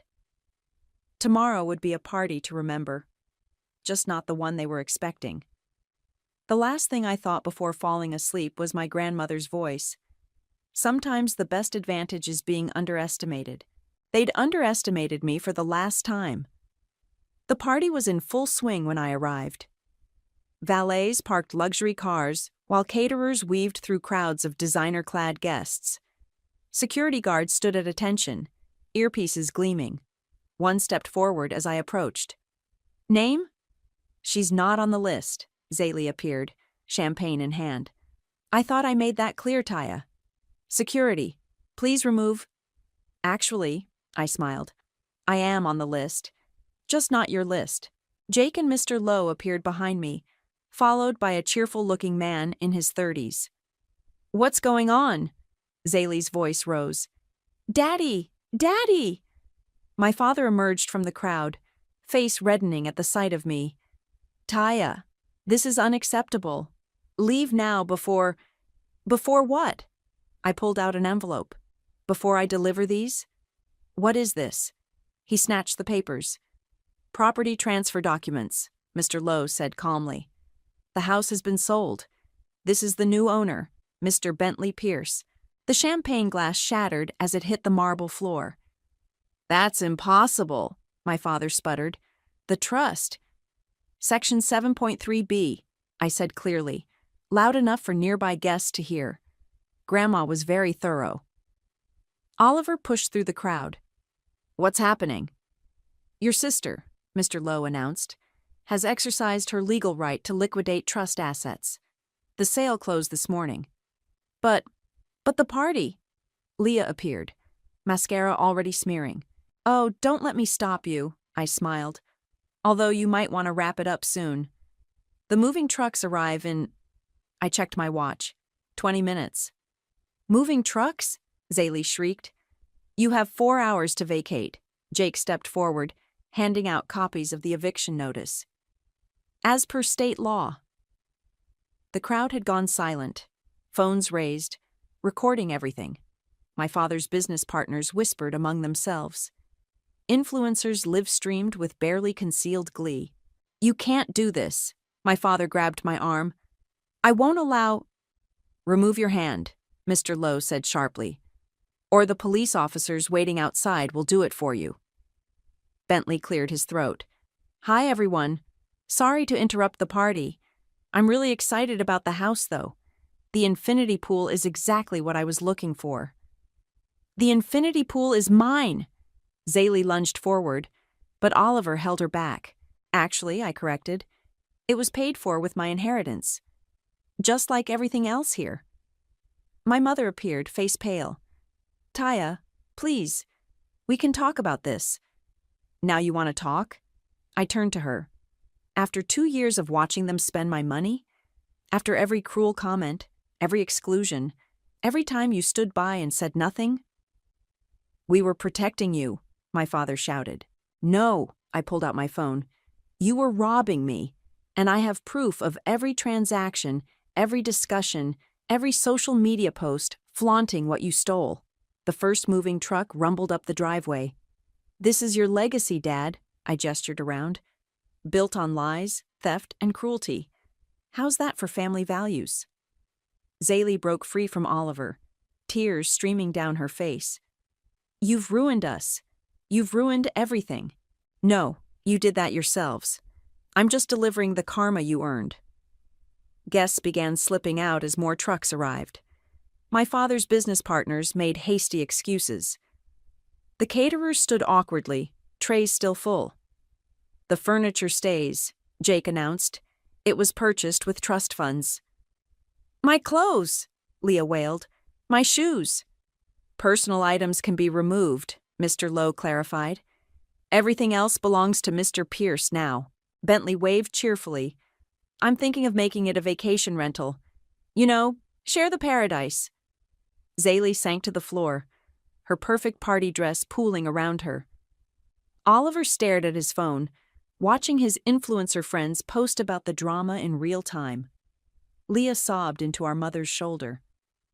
My father stood frozen, still holding the papers, his carefully constructed world crumbling around him. "Why?" he whispered. I touched my grandmother's pearls. "Because you forgot something important, Dad. Something Grandma never forgot." "What's that?" "That I'm her granddaughter, and she taught me to trust only myself." The movers began their work, efficiently clearing rooms as guests filtered out. My family stood in shocked silence, watching their paradise slip away. "Miss?" a mover approached. "Where should we start?" I looked at my siblings, at my parents, at the house built with stolen dreams. "Start with the infinity pool furniture," I said. "Mr. Pierce wants to enjoy his sunset." Chaos erupted as reality set in. Zaylee ran from room to room, screaming at the movers not to touch her things. Oliver frantically called his lawyer. Leah sat on the grand staircase, scrolling through her phone as social media exploded with the unfolding drama. "This is a mistake." My father grabbed Mr. Lowe's arm. "I'll double whatever she's paying you." "I don't work for Taya," Mr. Lowe replied calmly. "I worked for Cecilia. This is exactly what she planned." "Planned?" My mother's voice cracked. "What do you mean?" "She knew," I said. "She knew what you'd do with the money, how you'd treat me. She set this all up 2 years ago." "You ungrateful little—" Zaylee charged at me, but security intercepted her. "I built this. This was my dream. With my money," I reminded her. "Every marble tile, every designer fixture, every party you didn't invite me to." "We were protecting you," my father roared. "From what?" I gestured around. "From having a home, an education, basic respect?" Oliver stepped forward, always the negotiator. "Look, we can work something out. Keep this in the family. What do you want?" "I wanted a family," I said quietly. "I got vultures instead." A commotion at the door drew our attention. The first wave of moving trucks was pulling away, loaded with luxury furniture. Bentley supervised cheerfully, making notes on his phone. "Oh," he called out, "the interior designer can start next week. Thinking of going with a more casual beach vibe." Zaylee let out a strangled sob. My mother touched my arm. "Honey, please, we can fix this." "Fix what, Mom? The way you watched them bully me? The way you said nothing when they stole my inheritance? Or how about all those times you told me to trust Daddy's judgment while he funded their dreams and crushed mine?" She stepped back, face crumpling. "4 generations," my father said through gritted teeth. "This family's reputation took 4 generations to build." "And 1 afternoon to expose," I replied. "Funny how karma works." Leah suddenly looked up from her phone. "We're trending! Oh God, we're trending! Everyone's sharing the videos." "What videos?" Oliver grabbed her phone. His face went pale. "The party guests. They recorded everything." "Of course they did," I said. "You taught them well. Isn't this what influencers do? Share drama for likes?" Security approached again. "Mr. Pierce asks if you want the pool furniture moved now or—" "Now!" Zaylee screamed. "You want it now? Fine. Take it. Take everything." She ripped off her designer bracelet, throwing it at my feet. "Happy now, Taya? Is this what Grandma would have wanted?" "Actually," Mr. Lowe interrupted, "I have a letter from Cecilia, addressing that exact question." He pulled out an envelope. "Another letter?" My father sneered. "To be opened only in this exact scenario," Mr. Lowe confirmed, breaking the seal. The room fell silent as he read, "To my family, if you're hearing this, you failed the test. The money wasn't the inheritance. It was the lesson. Taya understood that. She's the only one who did." Zaylee sank into a chair, mascara streaking her cheeks. The house, the cars, the luxuries. They revealed who you truly are. My money became your weapon against the one person who never asked for anything but love. You proved me right. And now you'll face the consequences." Oliver stopped typing on his phone. Leah's sobs echoed through the emptying rooms. "But Taya," Mr. Lowe continued reading, "remember this. Revenge might be sweet, but wisdom is sweeter. What you do next matters more than what they did before." I touched my grandmother's pearls again, feeling their weight. My mother stepped forward, removing her tennis bracelet. "She's right. About everything."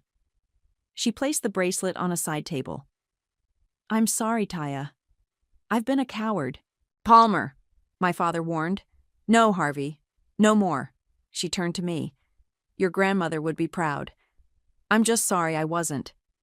She walked to the door, pausing only to say, "I'll be at my sister's. When you're ready to talk, really talk, call me." The movers continued their efficient work as my mother's car pulled away. My father stormed off to call his lawyers. Zaylee scrolled frantically through her phone, watching her influencer friends desert her in real time. Oliver and Leah huddled together, whispering about damage control. Bentley approached, grinning. "Hey, want to see my plans for the game room? Thinking ping pong tables, maybe a shuffleboard?" I looked around at my shattered family, at the house built on betrayal, at the consequences of 2 years of patience. "Actually," I said, "I need some air. The sunset view from the infinity pool is pretty amazing." I walked outside, leaving them to face the ruins of their paradise. Behind me, I heard Zaylee wail as movers began dismantling her custom closet. Karma, it turns out, has perfect timing. The sunset painted the infinity pool orange as I handed Bentley the keys. "Last chance to keep it," he said with a gentle smile. "It's a beautiful house. It was never about the house." Behind us, the final moving truck pulled away. My siblings had left hours ago, Zaylee in tears, Oliver in silence, Leah with a backwards glance I couldn't quite read. My father's threats still echoed off the empty walls. "Well," Bentley clapped his hands, "time to start making some happier memories here. First guests arrive next weekend." My phone buzzed. A text from my mother. I meant what I said. "When you're ready." Another notification popped up. Mr. Lowe requesting a meeting tomorrow. Then came the social media alerts. My story had gone viral. Comments flooded in. "Queen behavior, rich people karma. This is better than any reality show." "Miss Taya?" A quiet voice interrupted my thoughts. One of the security guards approached, holding a familiar leather-bound book. "Found this hidden in the wine cellar. Thought you might want it." My grandmother's journal, the one that had disappeared after the funeral. "Thank you," I whispered, clutching it close. Jake appeared with final paperwork. "Everything's transferred. You're officially free of the trust. And them." "Not quite," I said, opening the journal. Inside, tucked between pages, was a photo I'd never seen. My grandmother and me painting together, both laughing. On the back, in her handwriting, "My true legacy." My phone buzzed again. Zaylee had posted, "The truth about today's events," followed by a lengthy defensive explanation. Oliver shared a formal apology, crafted by his PR team.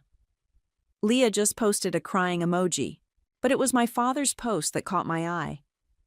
"Family is about loyalty. Today someone forgot that."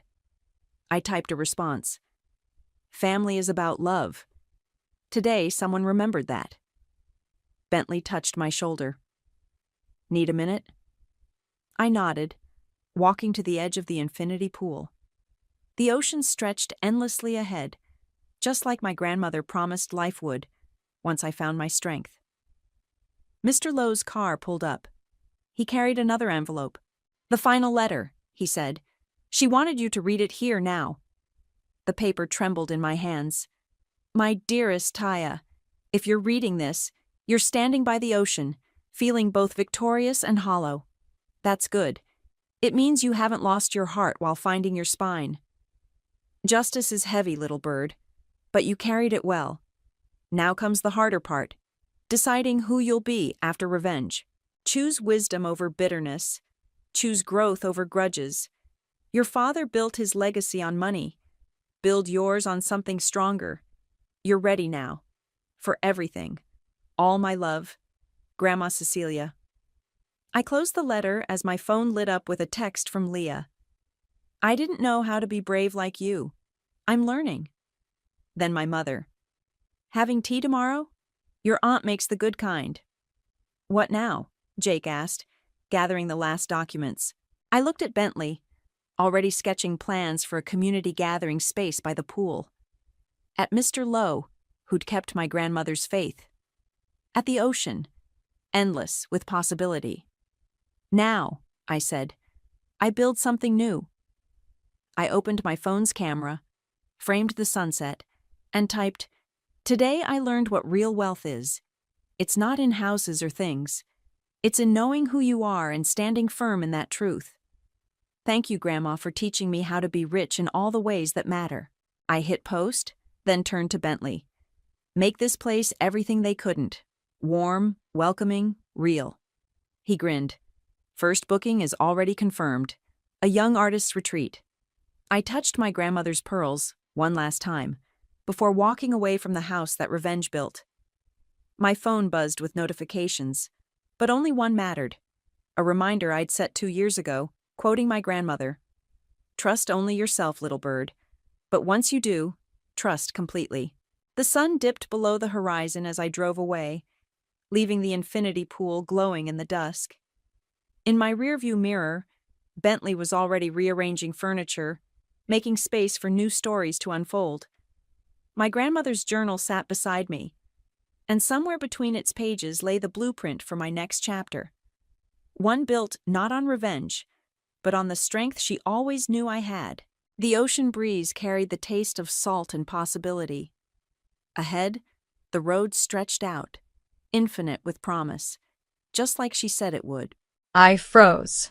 Henry's hands curled into tight fists, and his eyes burned with anger. You think you can talk back to me, Amy? He growled.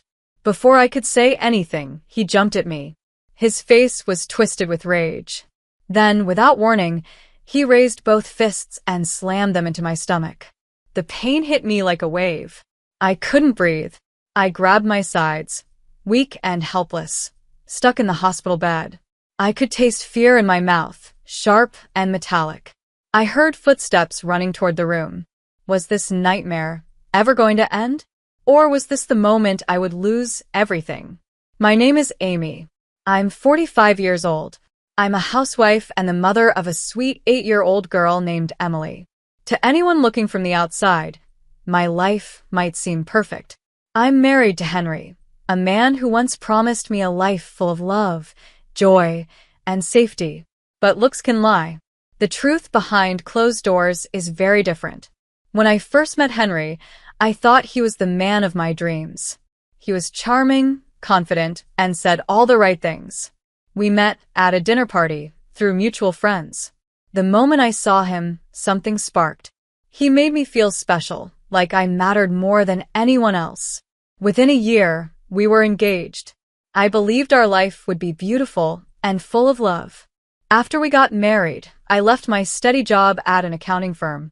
Henry wanted a traditional home. He said he would take care of the money and I could focus on the family. At first, I believed him. He brought me flowers, planned romantic dinners, and always told me how much he loved me. I thought giving up my career was worth it for the family we were building. But after a while, things changed. The sweet man I married slowly disappeared. He stopped being kind. He stopped noticing me. Instead of asking how my day was, he started pointing out everything I did wrong. The compliments became insults. The love became control. He decided what I wore, who I could talk to, and even how I raised Emily. I felt trapped. The home I thought would bring me peace had become a place of fear. And now, lying in this hospital bed, bruised and hurting, I wonder how things went so wrong.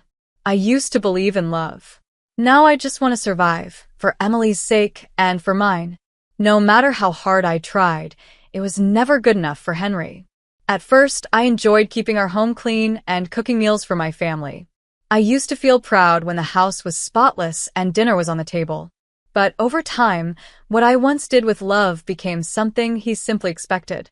If even the smallest thing was out of place, he would let me know I had failed. Whenever I tried to talk about how I felt, Henry would brush me off. "You're just a housewife, Amy," he would say with a smirk. "It's not like you have a hard life." Those words hurt more than he realized. But I didn't argue. I swallowed my pain and told myself to stay strong for Emily, our daughter. She deserved a peaceful home, even if it meant I had to carry the weight of Henry's growing coldness. As the years passed, I began to see that the man I once loved was no longer there. He had changed into someone unkind. He didn't see me as his partner anymore. I was just someone to order around, someone to point fingers at when things weren't perfect. The dream I once believed in had turned into a painful reality. Still, I held on to the hope that things would get better one day. I kept telling myself it was just a rough patch. But it didn't get better. Henry's constant criticism became part of my everyday life. It felt like a heavy shadow always hanging over me. No matter how much I cleaned or how carefully I prepared dinner, he always found something to complain about. "You missed a spot on the counter," he would say, tossing his bag on the table. Or, "Why isn't Emily in bed yet? What do you even do all day?" His words felt like small cuts, each one taking away a little bit of my self-worth. I tried to talk to him calmly, to explain how much effort I put into caring for our home and our daughter. But he never listened. "You're just making excuses," he'd say. "You have one job, to take care of the house and the family. Why is that so hard for you?" To make things worse, Henry kept changing jobs. Sometimes he was fired, and other times he quit. But no matter what happened, he always blamed someone else. His bosses were unfair, his co-workers were lazy. It was never his fault. Somehow, he even used his failures at work as excuses to treat me even worse. The man I married was gone, and in his place was someone who made me feel small every single day. Henry always found a way to blame me. No matter what went wrong, it was somehow my fault. "You're supposed to make life easier for me," he would say. "Instead, you're just another problem I have to deal with." Those words stung. I felt like I was constantly walking on eggshells around him. I often joked in my head that I was raising two kids, Emily and Henry. While I tried to make sure Emily had a happy and safe childhood, dealing with Henry's sudden mood swings made everything harder. He didn't just criticize me, he turned his harshness toward Emily too. He scolded her over little things, like if she left a toy on the floor or spoke too loudly. She was just a child, but he treated her like she should know better. Every time I tried to step in and protect her, he got angry with me. "Don't talk to her like that," I would say, trying to stay calm. "Well, maybe if you taught her some discipline, I wouldn't have to," he would snap. Over time, I stopped arguing. It never helped. All it did was make things worse. I was tired of fighting, tired of trying to reason with someone who didn't want to listen. So instead, I focused all my love and attention on Emily. I made it my mission to give her a home that still felt loving, even if I was hurting inside. I wanted her to feel safe, even when I didn't. Meanwhile, Henry seemed to enjoy having control. The man I once looked up to had changed completely. He no longer made me feel loved or appreciated. Instead, he made me feel invisible, like I didn't matter. Still, I stayed. I stayed because I believed that maybe one day, things would get better. I stayed for Emily, hoping that keeping the family together would help her somehow. Then came the day that changed everything. It was a normal Friday. I had just finished grocery shopping. My mind was filled with all the things I needed to do when I got home. Make dinner, help Emily with her homework, clean up the kitchen. I was crossing the street, carrying the shopping bags, when I heard it. The loud screech of tires and the blare of a car horn. Everything went black. When I opened my eyes again, I was in a hospital bed. My whole body hurt. Both of my legs were in heavy casts, and every breath I took made my ribs ache. A nurse stood beside me and gently explained that I had been hit by a speeding car. My injuries were serious, and it would take months to heal. Lying there, unable to move, I felt completely helpless. I had always been the one holding everything together. Now I couldn't even sit up without help. I didn't know what would come next, but deep down I knew things couldn't go on the way they had. I never realized how much I had taken for granted. Simple things like sitting up, eating on my own, or even reaching for a glass of water. After the accident, I couldn't do any of it without help. I felt trapped in my own body. Everything hurt, and even the smallest movements left me exhausted. During those hard days in the hospital, my parents, Kathleen and Eric, became my lifeline. They were there every single day. They took care of Emily, made sure I had food, and stayed by my side to comfort me. They tried to keep my spirits up, telling me that Emily was doing well and that I needed to focus on getting better. Without them, I don't know how I would have made it through those first few weeks. But Henry, He was nowhere. I thought he would come the moment he heard about the accident. I imagined him rushing to my side, holding my hand, telling me everything would be okay. But that never happened. The hospital room felt colder and lonelier with each passing day. Every time the door opened, my heart would jump, hoping it was him. But it never was. Days turned into weeks. Still, no sign of Henry. Finally, in the third week, he showed up. I looked at the door, and there he was, but not with the look I expected. He didn't look worried. He didn't even look sad. He looked annoyed. He stood at the end of my hospital bed, arms crossed, and spoke his first words since the accident. "Do you have any idea how much of a burden you've become?" His words cut deep, deeper than the pain from my broken bones. I stared at him, shocked. How could he say that? How could he turn something so painful into something that was somehow my fault? "What do you mean?" I asked, my voice shaking. He didn't even blink. "Do you have any idea how much of a burden you've become?" he repeated, this time with even less care in his voice. I struggled to sit up, my body screaming with pain. I looked him in the eye, still trying to understand how he could be so cruel. "I didn't ask for this, Henry," I said softly. "I didn't choose to get hit by a car." He rolled his eyes and stepped closer to my bed, towering over me like a judge passing a sentence. "You think that makes a difference?" he snapped. "You're lying here doing nothing, and now I have to handle everything." His words felt like another blow. I had given him years of my life, my love, and everything I had. And now, when I needed him most, all he saw was the weight of my pain. And in that moment, I realized something I had been afraid to admit for years. I was truly alone in this marriage. "I can't afford this, Amy. You need to figure it out," Henry said sharply. His words felt like a slap. My eyes filled with tears. How could he say that to me now when I was lying in a hospital bed, unable to move? "Figure it out?" I asked, my voice trembling. "Henry, I can't even walk. What do you expect me to do?" His face grew cold and hard. "Sell your jewelry," he snapped. "You've got enough to cover this mess. I'm not spending another dime on you." I froze. I couldn't believe what I was hearing. Was this really my husband? The man I had supported for years? "You're serious?" I whispered. "After everything I've done for you? This is how you treat me? You're my husband, Henry. You're supposed to be here for me." "Support you," he barked, raising his voice. "You're useless now, Amy. I'm the one carrying this family, and you can't even do your part anymore." The air in the hospital room felt thick and heavy. His anger filled the space like smoke. I had tried to be patient, to stay quiet, but I couldn't anymore. "I've done nothing but support you," I said, trying to stay calm. "I gave up my job for you. I raised our daughter. I took care of the house while you jumped from one job to another. And now, when I need you, you call me useless?" His face twisted with rage. "You think you can talk back to me?" he shouted. Then, without warning, he slammed his fists down on the edge of my bed, the sound echoing through the room. "You don't get to make demands," he yelled. I flinched. My heart pounded in my chest. But before I could say anything else, he moved toward me. His fists were clenched tight. Then, with both hands, he hit me hard in the stomach. Pain exploded through my body. I couldn't breathe.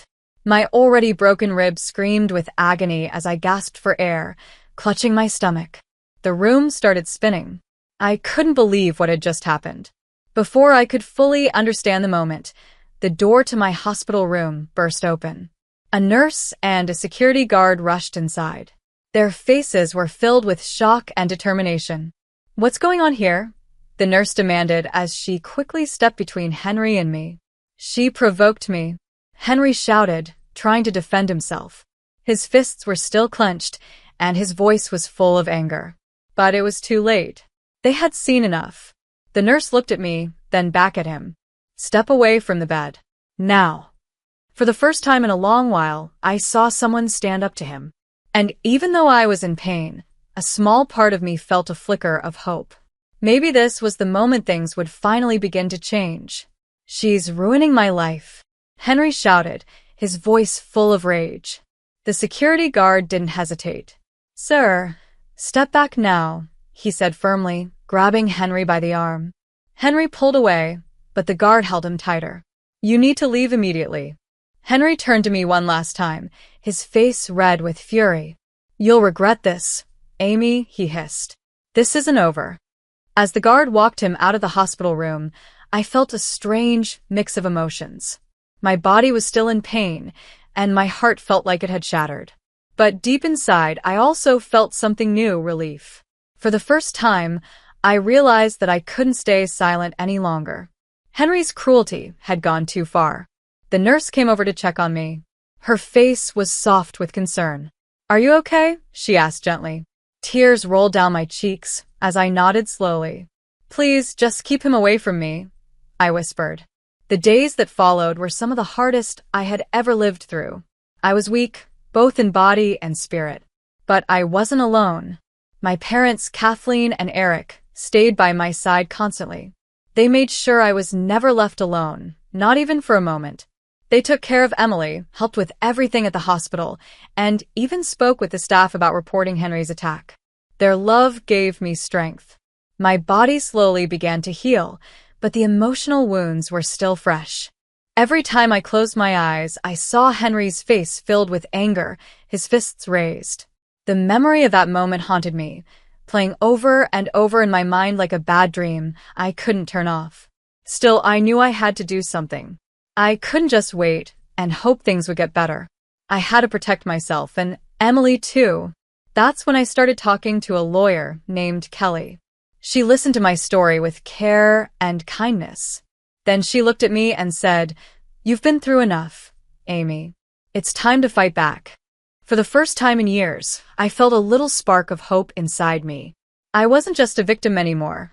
I was preparing to take control of my life. I wasn't going to let Henry hurt me or my daughter again. It wasn't an easy decision. I had spent so many years trying to keep the peace, trying to survive. But now, I knew that staying quiet would only let the pain continue. Henry's outburst at the hospital showed me the truth. I had to stop him. For Emily. For me. With my parents supporting me every step of the way, I started gathering everything I needed to hold him accountable. I wasn't hiding anymore. This time, I was going to stand up and fight. I started gathering everything I needed to build my case. Kelly, my lawyer, was a smart and determined woman. From the very beginning, she stood by my side and quickly became someone I could trust completely. At our first meeting, Kelly listened closely as I shared my story. I told her about the years of emotional abuse I had suffered and how Henry had physically attacked me in the hospital. She didn't interrupt or rush me. She let me speak and gave me her full attention. "You have a strong case, Amy," she told me gently but firmly. "We have hospital staff who witnessed the incident, and the medical records clearly show your injuries. We can prove what he did without question." Hearing that gave me a feeling of hope I hadn't felt in a long time. It gave me a reason to keep going. Kelly and I worked together to collect every piece of evidence we could. We gathered statements from the nurse and security guard who were there during the attack. We had photos of the bruises taken right after it happened. My parents helped too. They brought in documents that showed how Henry had failed to provide for our family, how careless he had been with money, and how little he had done to help raise Emily. Piece by piece, we created a clear picture of who Henry really was, a man who had caused years of harm and never took responsibility. The legal process was long and stressful. There were moments when I felt tired and overwhelmed, but I didn't give up. Henry didn't stay quiet during this time. He tried to scare me. He left voicemails, some pretending to be sorry, others filled with anger. "You're ruining my life," he said in one message. "If you think you can win, you're wrong." Kelly told me not to respond to him. "Let the evidence speak for itself," she said. "Don't give him the attention he wants." As the court date got closer, I focused on healing my body and mind. Physical therapy was painful, but every small step felt like a big win. Standing up again for the first time, taking just one step without help, it reminded me that I was strong. Emily's laughter and my parents' constant love gave me strength. I wasn't just fighting a legal case, I was fighting to get my life back. Henry had taken away my confidence over the years. He made me feel like I wasn't good enough. But now I was ready to prove, to him and to myself, that I was stronger than he ever believed. The day of the court hearing finally arrived. I felt nervous, but ready. I stood tall, dressed in a simple but confident outfit. I knew this was my moment. This wasn't just about winning in court. It was about taking back control of my life. I walked into the courtroom with Kelly by my side. She gave me a quiet nod, reminding me that I was not alone. My parents sat in the gallery, their warm and comforting smiles helping to calm my nerves. They had been my rock through everything. Emily, too young to understand what was happening, stayed at home with a trusted babysitter. Henry was already seated at the defense table. He didn't look confident like he used to. Instead, he looked nervous, his hands twitching and his eyes shifting. His lawyer leaned in to whisper in his ear, but Henry kept glancing at me. The man who had once tried to control me now looked small and unsure. It was the first time I had seen fear in his eyes. Kelly began the case by clearly explaining what had happened. She started with the most serious event, Henry's violent attack in the hospital. The nurse and the security guard were called to the stand. They told the court exactly what they saw that day. Their words were strong and powerful. They explained how they had to step in and stop Henry as he lashed out in anger. Their stories painted a clear picture of what really happened. Next, Kelly showed the medical records. They didn't just show the injuries I got from the car accident. They also showed the new bruises and marks Henry had caused. Kelly then displayed photos of my injuries for the court to see. The room became quiet as everyone saw the damage with their own eyes. Henry's lawyer tried to make it seem like it wasn't that serious. He called it a moment of frustration and said Henry had already apologized. But Kelly didn't let that go. She carefully broke down every one of their excuses. She reminded the court that this was not just one mistake. This was part of a long pattern of emotional abuse, control, and violence. "This is not about one moment," Kelly said. "This is about years of cruelty that Amy has endured. She deserves justice." When Henry took the stand, he tried to blame me. "She's exaggerating," he said, his voice shaky. "I've done everything for this family. She's just trying to ruin me." Kelly stood up and began her cross-examination. She was calm but strong. She asked him hard questions and slowly, he began to stumble. She made him admit his failures as a husband and father. By the time she finished, he looked defeated. After hours of listening to testimony, the judge gave the final decision. Henry was found guilty of assault and domestic abuse. He was sentenced to 21 months in prison and ordered to pay for my medical expenses and other damages. As the judge struck the gavel, I felt something inside me change. A heavy weight lifted from my shoulders. I wasn't scared anymore. I wasn't silent anymore. Justice had finally been served. I walked out of the courthouse with my parents by my side. Their presence reminded me that I wasn't alone anymore. For the first time in years, I felt free from fear, free from pain, and free to start over. I could finally build a better life for Emily and me, one filled with peace and hope. A few weeks after the court case ended, I found a small but cozy apartment in a quiet neighborhood. It wasn't fancy or big, but it felt like a dream come true. It was just the right size for us to begin a new chapter. Every piece of furniture I chose and every picture I hung on the wall felt like a symbol of strength. This home was ours, a place where no one could hurt us again. Emily's laughter filled the rooms. She danced around the living room and helped me unpack boxes. Hearing her giggle, seeing her smile, and feeling safe in our own space gave me a purpose I hadn't felt in a long time. I knew I had to make this life count, not just for me, but for her. I wanted to do more. I wanted to use what I had gone through to help others. One night, while Emily and I were watching videos online, an idea came to me. What if I share my story, not just the pain, but how I fought through it? What if I could give someone else the hope they needed? With support from my parents, I started a FB channel. At first, I was nervous, but I knew my story had value. I began posting videos about my journey, living through an abusive marriage, standing up in court, and starting over with nothing but hope. I also shared tips about healing, self-care, and celebrating small wins.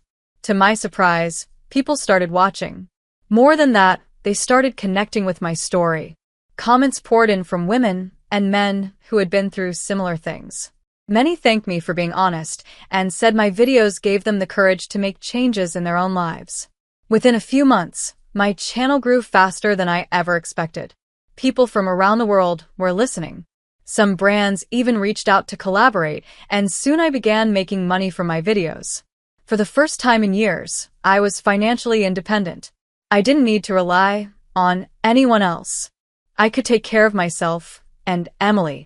I started saving for her education and planned small trips we could take together.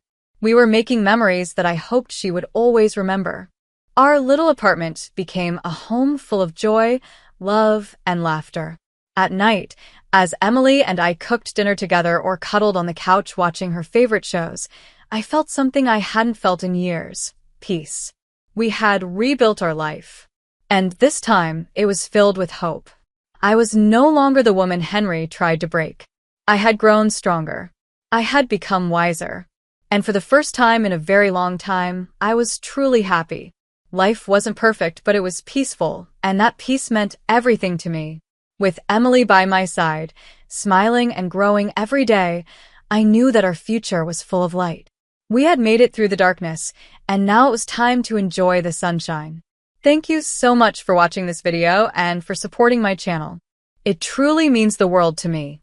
If this story touched your heart or gave you strength, please take a moment to like this video.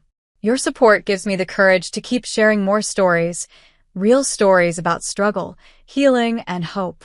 I'd love to hear your thoughts. Have you ever gone through something hard, or do you know someone who has faced challenges like these? Please share your story in the comments below. Let's talk. Let's listen to each other. One story can change a life. One voice can make someone feel less alone. This channel is more than just a place to watch videos. It's a space where we can grow together, learn from one another, and lift each other up. I want to keep creating content that helps people feel seen, heard, and supported. From personal stories to life lessons and helpful tips on how to get through tough times, there's so much more I plan to share with you. If you haven't already, don't forget to subscribe to my channel. I post regular videos filled with honest conversations, encouragement, and advice for anyone trying to rebuild their life.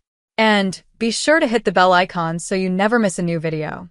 That way, you'll always be updated when I upload something new. Your comments, likes, and shares help this channel grow, and they let me know that the stories I tell matter to someone out there. When I started this journey, I never imagined I would reach so many people. But now, I see that we are building something powerful together, a community based on strength, courage, and hope. You are not alone. Whatever you are going through, no matter how hard it may seem, things can get better. Healing is possible, change is possible, and happiness is possible, even after pain. Thank you for being here with me, for listening, and for walking this path with Emily and me. I'm so grateful for each and every one of you. Stay strong, stay hopeful, and I'll see you in the next video. I never thought I'd have to choose between my marriage and my sister's memory. But that's exactly what happened, and it was my mother-in-law, Jacqueline, who forced me to make that choice. The painting had been hanging in our living room for 4 years. It was the last piece of art my sister Natalie made before she passed away from cancer at just 31. It wasn't just a painting. It was the last part of her I had left. Looking at it made me feel close to her, like she was still with me in some way. The day everything went wrong was supposed to be a happy one. My daughter Kayla was turning 11, and we were throwing her a birthday party at home. I had mixed feelings about it, but my husband Paul had convinced me. "Mom's doing better," he said, his eyes full of hope. "She's been seeing the therapist we talked about." I wanted to believe him, but something inside me felt unsure. The party started off fine. The house was filled with noise and laughter from a bunch of excited 11-year-olds. The smell of chocolate cake filled the air, and balloons were popping everywhere. Then, Jacqueline showed up, last as always. She made a big entrance, carrying a huge present that made all the other gifts look small. "Where's my precious granddaughter?" she shouted, walking right past me like I wasn't even there. I had been married to her son for 4 years, but she still acted like I didn't exist, unless she wanted someone to blame for something. I stayed in the kitchen, quietly arranging cupcakes, trying to keep the peace we had worked hard to build after Natalie died. The painting had been a sore subject between Jacqueline and me. She didn't like that it hung in the living room. She said it made the space feel sad. But Paul had always stood by me, saying he understood how important it was to me. That painting helped me deal with the pain of losing Natalie. Then I heard Jacqueline's voice from the living room, louder than the kids. "Kayla, sweetheart, wouldn't you like it better if Grandma got you a nice landscape painting for this wall? Something more cheerful." My hands froze. I was still holding a tray of cupcakes, standing in the kitchen doorway. I couldn't believe what I was hearing. She wasn't just being rude. She was suggesting we take down Natalie's painting. In front of everyone. At my daughter's birthday party. At that moment, I realized something. I was being asked to choose between keeping the memory of my sister alive and keeping peace in my marriage. I never expected to be in that position. But that day, everything changed. And it all started with a painting. I saw Kayla looking back and forth between her grandmother and the painting on the wall. It was full of swirls in blue and purple. My sister Natalie had made it with so much love and emotion during her last days. Kayla spoke in a quiet voice, but Aunt Natalie made that for Mommy. "It's special." I noticed the way Jacqueline's jaw tightened. It was the same look she always had when someone disagreed with her. "Special?" she repeated, rolling her eyes. "It looks like something a child would make. You're old enough now to understand that some things should be left in the past." Paul, my husband, was outside at the grill with the other parents. I should have gone to get him. I should have known what was about to happen. But after so many years of dealing with Jacqueline, I had learned to pick my battles. I really thought she wouldn't cause drama at her granddaughter's birthday party. I was wrong. What happened next felt like it was happening in slow motion. Jacqueline walked up to the painting. Her hands, with long red nails, reached for the frame. "Let me just move this somewhere more appropriate," she said. "Jacqueline," I said firmly, stepping out of the kitchen. "Please don't touch that." She turned to look at me. Her eyes had that sharp, cold look I had seen many times before. "This is my son's house too, Lily. And I'm tired of looking at this ugly thing every time I visit. Natalie is gone. It's time you let go and stop forcing her memory on my family." Before I could stop her, she grabbed the painting off the wall. I heard a crack. The frame broke, the canvas tore, and with it, for years of careful peace broke too. The room went quiet. The children stopped talking. Kayla's friends looked around, confused and a little scared. The fun, happy energy of the party was gone in a second. Kayla started crying softly, and her best friend Marilyn put her arm around her. I looked at the torn painting on the floor. It was the last piece of my sister I had. And now it was ruined. Something inside me felt like it snapped, but not in the way Jacqueline thought it would. I didn't cry or yell. I just stood tall and pulled out my phone. "Everyone," I said, my voice calm but clear, "it's time for a short break. Kids, why don't you all head out to the backyard for a while?" I smiled gently at the children. They got up and slowly walked outside. Inside, the silence between the adults felt heavy. But I had made a choice in that moment. I would no longer let anyone, not even Jacqueline, take away what mattered to me. "I think Daddy's got the ice cream ready," I said, loud enough for the kids to hear. That was all it took. They didn't need to be told twice. One by one, the children rushed out to the backyard, excited for dessert. The room quickly emptied, except for Jacqueline, a few other moms who didn't seem ready to leave, and me. I looked straight at Jacqueline.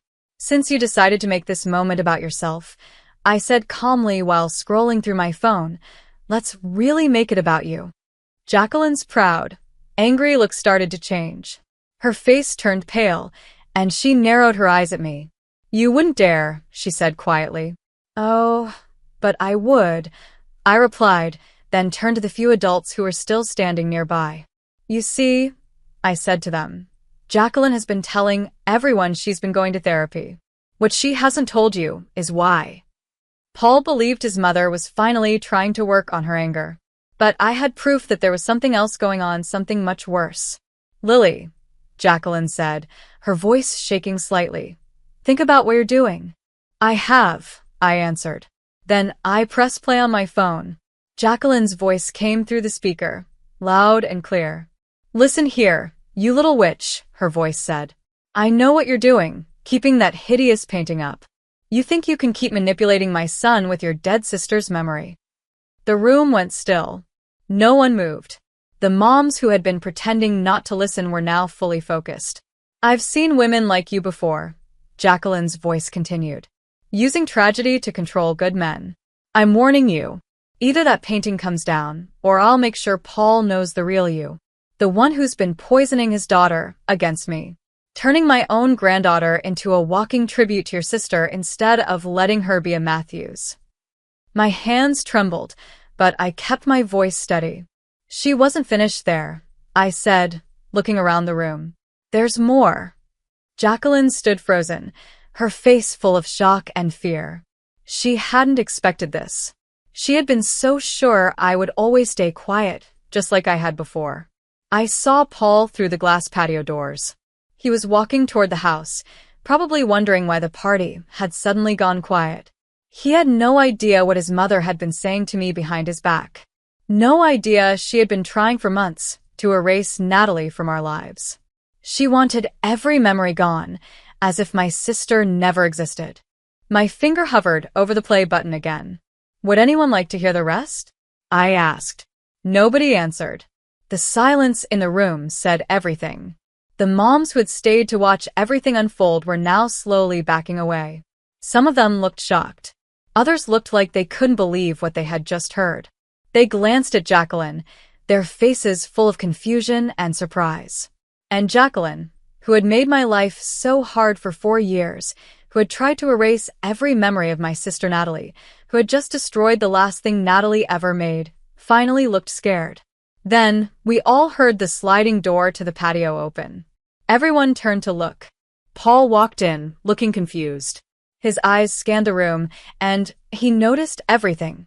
The painting lying broken on the floor, his mother's pale face, and me standing there with my phone still in my hand. What's going on? He asked.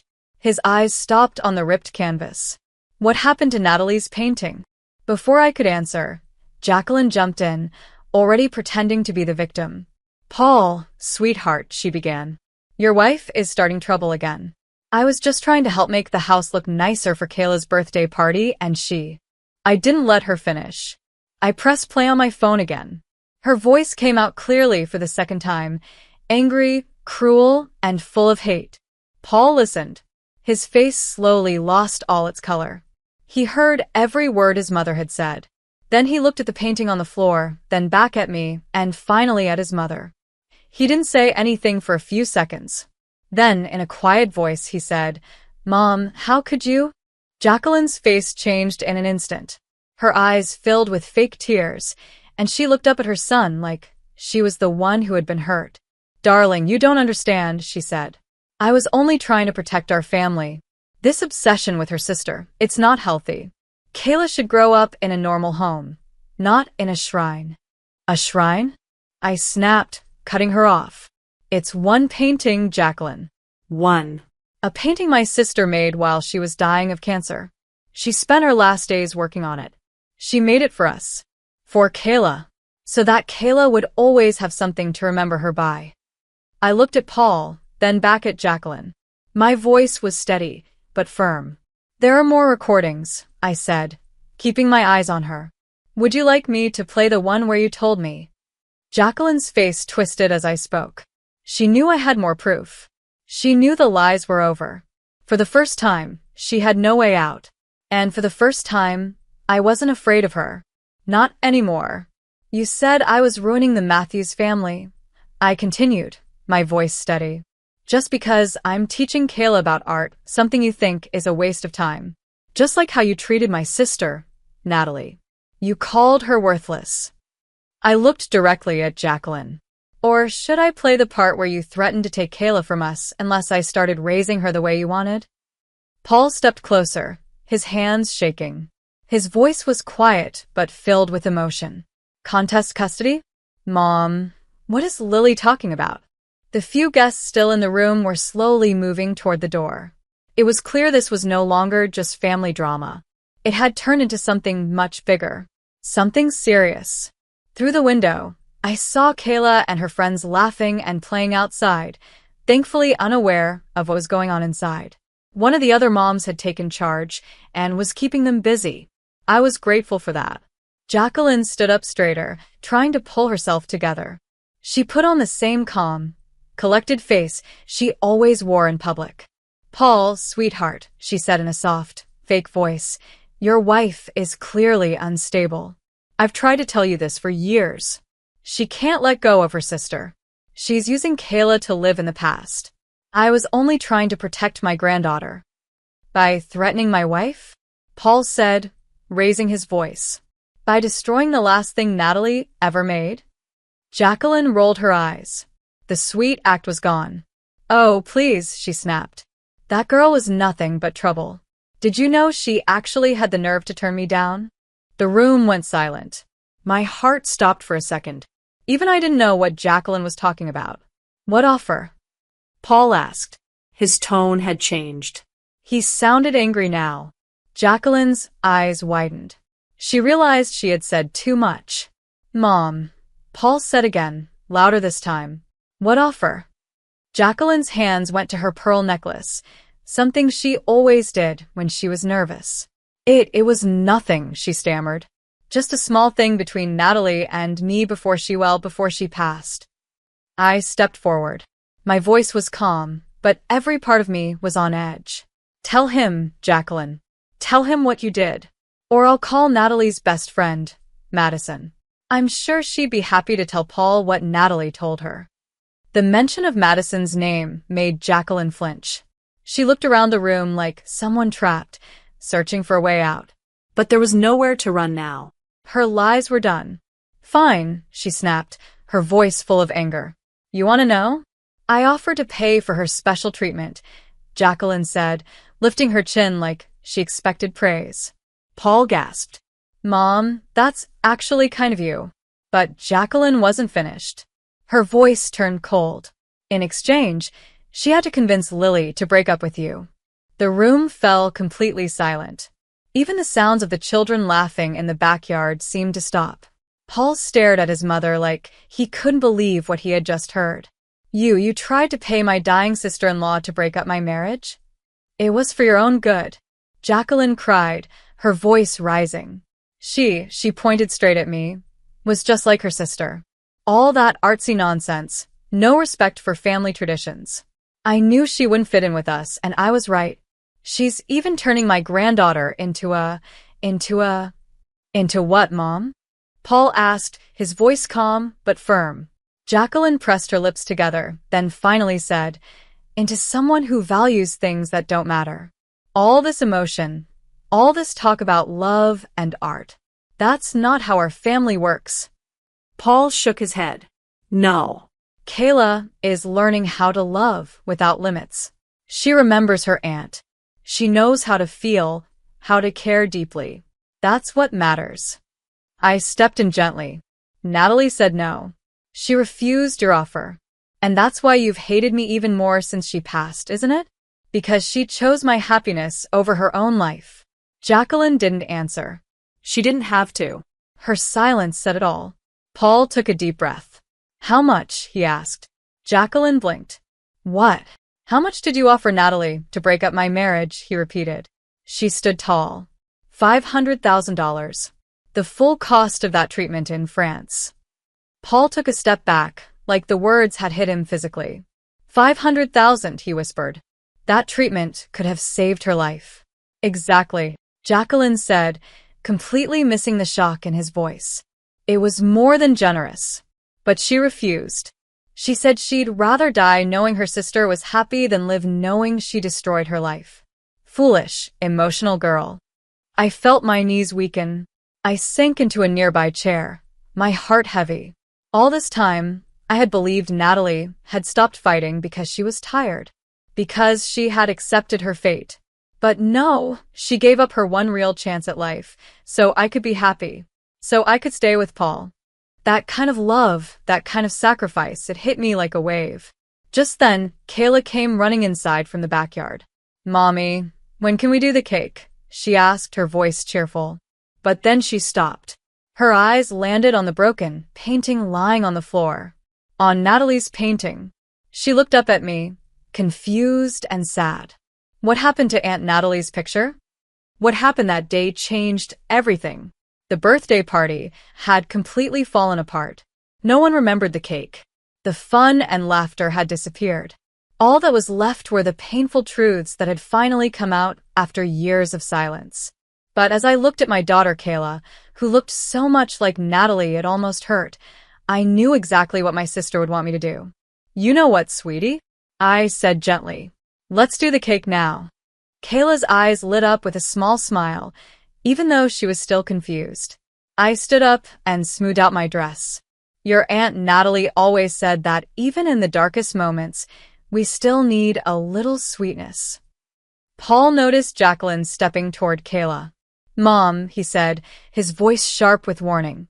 I turned and calmly picked up the broken pieces of the painting frame. Don't worry, I said firmly. I think it's time for Jacqueline to go home. She has a therapy appointment coming up, doesn't she? I added, looking her in the eye. Though she might want to start telling her therapist the real reason she's there. Jacqueline didn't argue. She just stood there, speechless. The weeks after Kayla's birthday felt like we were living in the middle of a storm's aftermath. Everything was still and quiet, but nothing felt normal. Paul barely spoke to his mother. She called and texted him every day, trying to explain, trying to fix what couldn't be fixed. She even sent flowers to my office. Roses, not lilies. Natalie's favorite flowers were lilies, something Jacqueline never bothered to remember, even after all these years. The painting wasn't completely ruined. I found an artist who worked with damaged modern artwork. She said she could restore most of it. Art carries memories, she told me as she carefully repaired the canvas. Sometimes the scars become part of the story. And I believed her. Natalie's painting might have been torn, but it still held meaning. It still held love. A few weeks later, Natalie's best friend Madison came to visit. We sat together in the kitchen, and she set a small wooden box on the table in front of me. Natalie gave me this before she passed, Madison said softly. She made me promise to give it to you when the time was right. I looked at the box, my heart already pounding. After what happened at Kayla's party, Madison continued, I think now is the time she was waiting for. Inside the box were dozens of letters, each one carefully folded. There was also a small USB drive. But the thing that caught my eye was an envelope sitting on top, with one name written on it in Natalie's beautiful handwriting. It said Jacqueline. Natalie had written a letter to Jacqueline. And suddenly I knew. We weren't at the end of the story. We were just turning the page. I whispered. Madison nodded. The day after Natalie said no to Jacqueline's offer, she gave me the box. She told me to hold on to everything until the time was right, until the truth needed to come out. That night, after Kayla went to bed, Paul and I sat at the kitchen table and opened Natalie's letters. There were many inside. Some were written to me. Others were for Paul. Some were for Kayla. Letters for future birthdays Natalie knew she wouldn't be there to celebrate.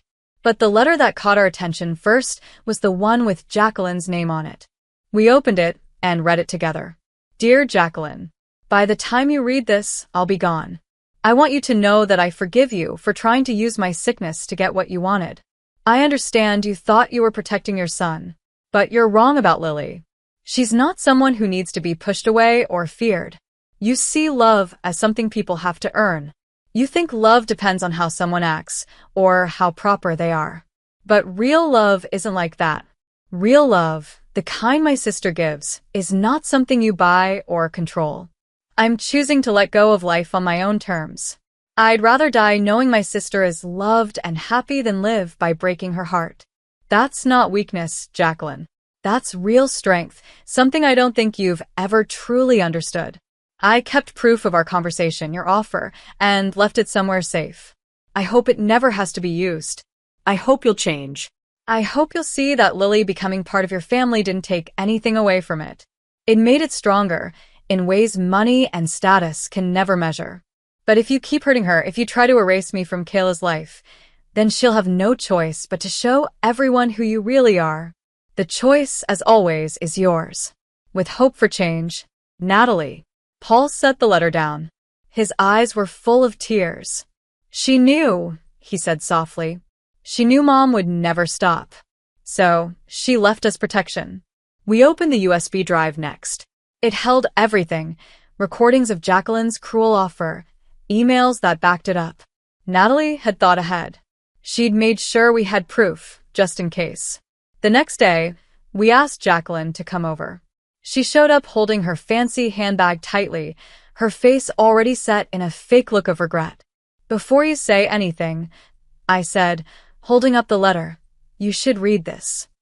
Jacqueline took it with shaking hands. She sat down and began to read. When she finished, she didn't say anything at first. She looked different, older, smaller, not so powerful anymore. She forgave me, she whispered, even after everything. There was silence again. But this time, it wasn't heavy or filled with fear. It was full of truth. And the truth had finally been set free. She forgave me after everything I did, Jacqueline whispered. Yes, I said softly. Natalie was like that. She always saw the good in people, even when they were at their worst. That's what made her art so special. She could find light even in the darkest places. Jacqueline looked down, her voice quieter than I'd ever heard it. I've been going to therapy twice a week now, she said. But this time I'm really trying. I'm talking honestly. I think I need help. Paul gently took her hand. That's a good start, Mom. We didn't forgive Jacqueline that day, not completely. Forgiveness, like fixing broken art, takes time. It doesn't happen overnight. It needs patience, honesty, and work. But we did hang Natalie's painting back in our living room. The artist had done a wonderful job restoring it. The cracks were hardly visible unless you knew where to look. But they were there and they told a story, not just of damage but of healing too. About a month later, Jacqueline came over with a box in her arms. She looked nervous but determined. Inside the box were photos, dozens of them. They were pictures of Natalie. Some were from family events I didn't even know Natalie had attended. There were photos of her holding baby Kayla, sitting at family dinners, and even some of her painting caught in quiet moments. I tried to erase her, Jacqueline admitted, her voice shaking. But maybe I can help Kayla remember her. Maybe I can do something right this time. It wasn't a perfect ending. Life doesn't usually have those. But it was a new beginning. One afternoon, I watched Jacqueline sit with Kayla on the couch. They were looking through the photos together. Jacqueline told her stories about Natalie, funny, sweet stories, even ones I had never heard before. Kayla listened with wide eyes, smiling, laughing, asking questions. And I thought about Natalie's letter, about her words, that love should never come with conditions, that even broken things can be repaired, even when the damage can still be seen. The painting still hangs in our living room. When the sunlight hits it just right, you can see the faint lines where it was once torn. You can see the places where it was carefully put back together. It's not perfect, but it's beautiful in its own way, stronger because of everything it's been through, just like our family. And sometimes, when I look at that painting, I imagine Natalie smiling. Not just because her final piece of art is still here, but because her final gift wasn't just the painting. It was the truth. The truth that brought everything into the light. The truth that helped us heal. And the love that stayed, even after she was gone. We've had to make a few changes to the beach trip, my mother-in-law said over the phone, her voice sounding overly sweet in a way that didn't feel real. The resort doesn't have much room this year, and well, your 3 kids are just so full of energy. We think it would be best if they didn't come this time. I stood in the kitchen, my hand gripping the edge of the counter as I looked out the window. Christina, who is 9, Peter, who is 7, and little Hannah, just 5 years old, were playing happily in the backyard. They had been looking forward to this vacation for months. Their beach toys were already packed and sitting by the door. Every night before bed, they talked about building sandcastles and hunting for seashells. Let me make sure I understand, Kelly, I said, trying to keep my voice calm. You're telling me that my kids aren't invited to the yearly family beach trip, but all of their cousins are? Oh, Lauren, don't be so dramatic, she said with a laugh. It's just that Joyce's children are better behaved in public, and Helen's twins are a better fit for a place like this. We're staying at the Star Beach Bar this year. It's very exclusive. Of course, Joyce, my sister-in-law, always reminded us of her country club membership and her husband's job at a big bank. She wore designer clothes even to family barbecues. It was probably her connection that got them into this fancy resort.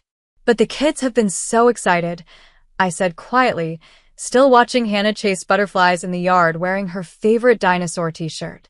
They even picked out seashells to give to their cousins when we got there. Maybe if you and Jeremy focus more on manners and less on letting them run wild, this wouldn't be an issue, Kelly replied, her voice sharp now. Besides, everything is already planned. Joyce's girls are getting their own suite, and Helen's twins need a room with an ocean view. There's just no room left. I thought back to last year's beach trip. My kids were the ones who helped clean up after meals without being asked. Christina had shared her toys with everyone. Peter had held his younger cousin's hand and helped him get used to the waves. They weren't perfect, but they were kind and full of heart. Does Jeremy know about this decision? I asked, bringing up my husband. Oh, he understands. He knows it's for the best. The Star Beach Bar has certain standards. At that moment, I looked back at my children laughing and playing. They had no idea what was happening. And I knew one thing for sure. No resort, no matter how fancy, was worth making them feel left out. I heard loud giggles coming from the backyard. Peter had set up the sprinkler, and all 3 kids were running through the water, laughing and shouting with joy. Their happiness was real and honest. No fancy clothes. No forced smiles. Just pure fun. I looked at them, and then spoke into the phone. You're right, Kelly, I said at last. The Star Beach Bar does have standards. And so do I. There was a pause on the other end. What's that supposed to mean? She asked, sounding confused. It means my children won't go anywhere they aren't truly welcomed. I hope you enjoy your exclusive vacation. Then I hung up the phone before she could say anything else. My hands were shaking, but I knew I had done the right thing. Outside, the kids kept playing in the water, still full of laughter. They had no idea their grandmother had just told me they weren't good enough for the family beach trip. I sat down at the kitchen table, trying to calm down. Later that evening, after the kids had gone to bed, Jeremy walked into the kitchen. One look at my face, and he knew something was wrong. Your mother called, I said softly. She said our kids aren't invited to the beach trip. She thinks they're too wild for the Star Beach Bar. She said it's for well-behaved children only. Jeremy's face changed right away. His smile disappeared, and his eyebrows pulled together. She said what? Oh, but don't worry, I added a little bitter. Joyce's perfect little girls and Helen's fancy twins still get to go. They're apparently the right kind of kids for the resort. Jeremy opened his mouth. I'll call her. No, I said firmly. I'm done. I'm done trying to make your family accept our kids. They are kind. They are happy. And they are well-behaved in their own way. If that's not good enough for your mother, then that's her problem. We'll make our own vacation plans. He was quiet for a few seconds. Then he asked, What are you thinking? I opened my laptop and pulled up a website. Remember that cute little beach house we saw last year? The one at Crystal Cove? It's still for sale.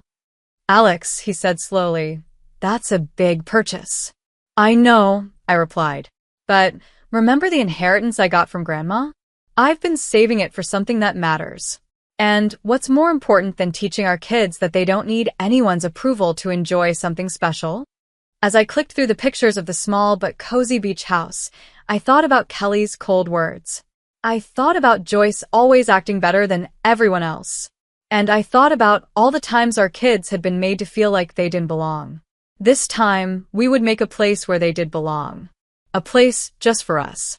I smiled a little and said, Crystal Cove is famous for its sea turtle nesting season. The kids would love that way more than some fancy, boring resort. Jeremy looked at the photos on my laptop, then turned to me. You're really serious about this? Very serious, I said. Let them have their exclusive resort. We'll create something better, something our kids will remember forever. A place where they can be exactly who they are without anyone judging them. What I didn't tell Jeremy was that I had already done some research. The Star Beach Bar was located on a part of the coast known for strong summer storms and even hurricanes. Crystal Cove, on the other hand, was safer. It sat behind a natural barrier island that protected it from harsh weather. But that wasn't something I needed to bring up now. Let Kelly and the others figure that out later. I quickly sent an email to the real estate agent asking to schedule a visit to the beach house. Just then, my phone buzzed with a message from Kelly. It read, I hope you understand this is really for the best. The resort has such lovely etiquette classes for the other children. I didn't reply. Instead, I looked at the pictures stuck to our fridge. There was one of Christina helping out at the animal shelter, another of Peter proudly standing in front of a table full of messy, colorful art from his school show, and one of Hannah smiling as she held up a jar filled with bugs she had collected. These were my wild, joyful, curious children. They didn't need to change who they were to fit in. They deserved better than being pushed aside by their own family. Kelly could keep her fancy resort vacation. We were going to build something real. Something full of love, laughter, and freedom. A place where our kids didn't need to act perfect to feel included. Little did I know, everything was going to move faster than we expected. By early June, just a few weeks later, we had bought the beach house. It was a cozy 4-bedroom cottage right on Crystal Cove, just steps from the water. The day we took the kids to see it for the first time, their reaction made every dollar spent worth it. Can we really watch sea turtles from here? Christina asked, pressing her face to the window in their new shared bedroom. Even better, I said, smiling. There's a sea turtle program where kids can help protect the nests. I already signed you up as junior volunteers.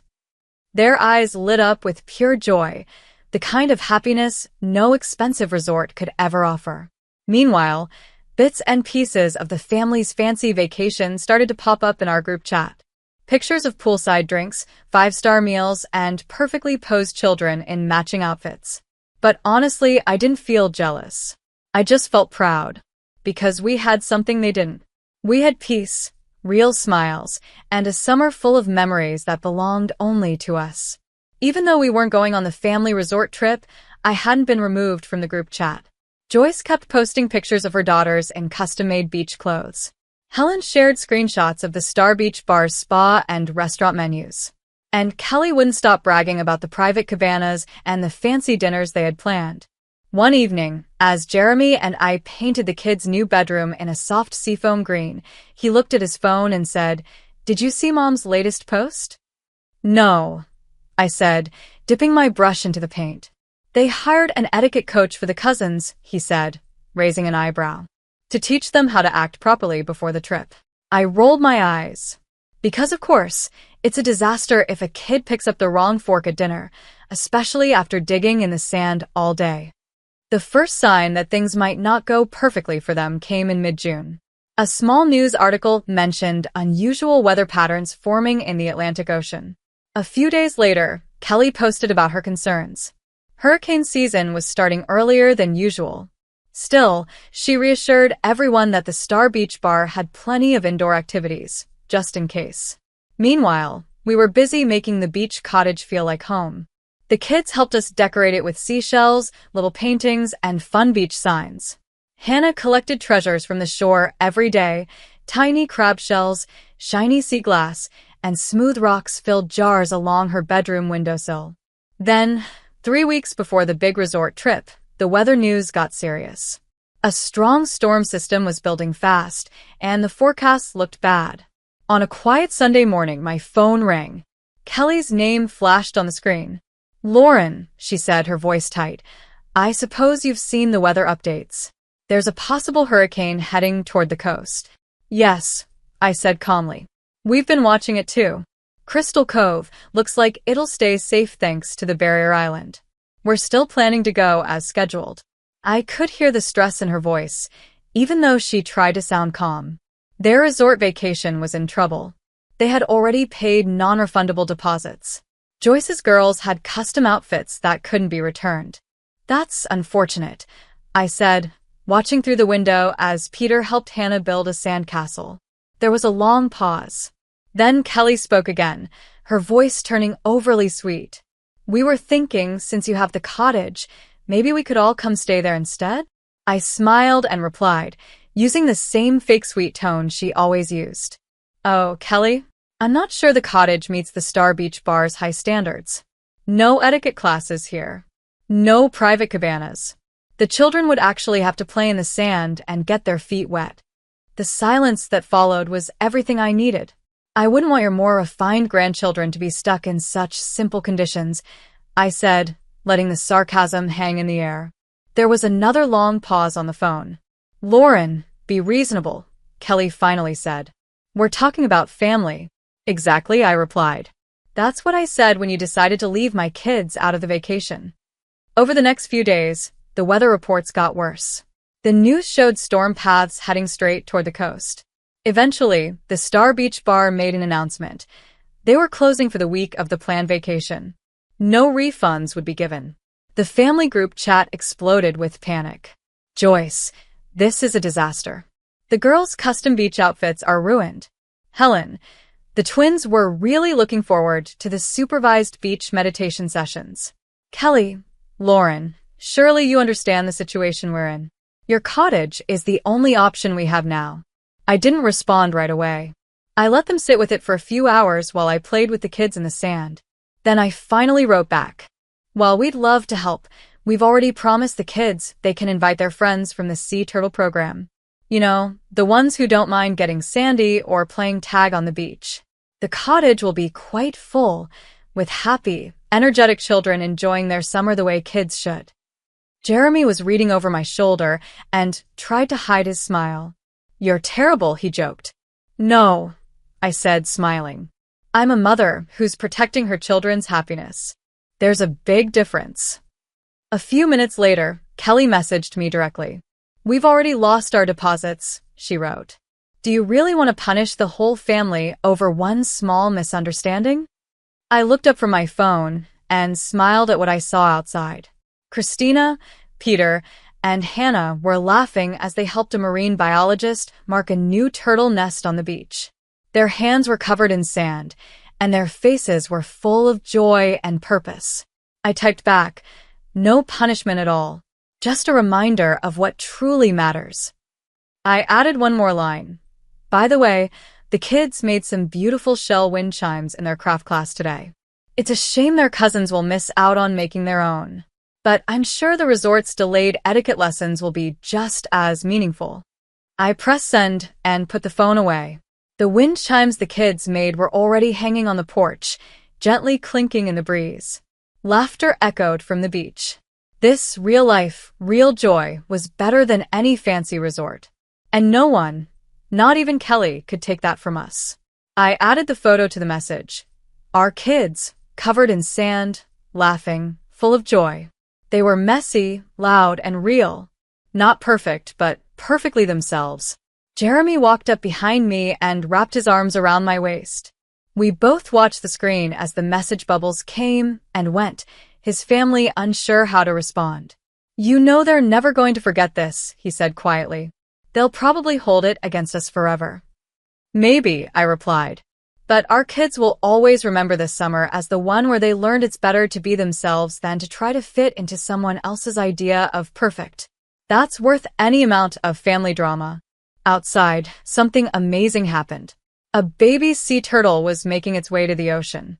Our children watched in awe, standing quietly as the little creature made its journey.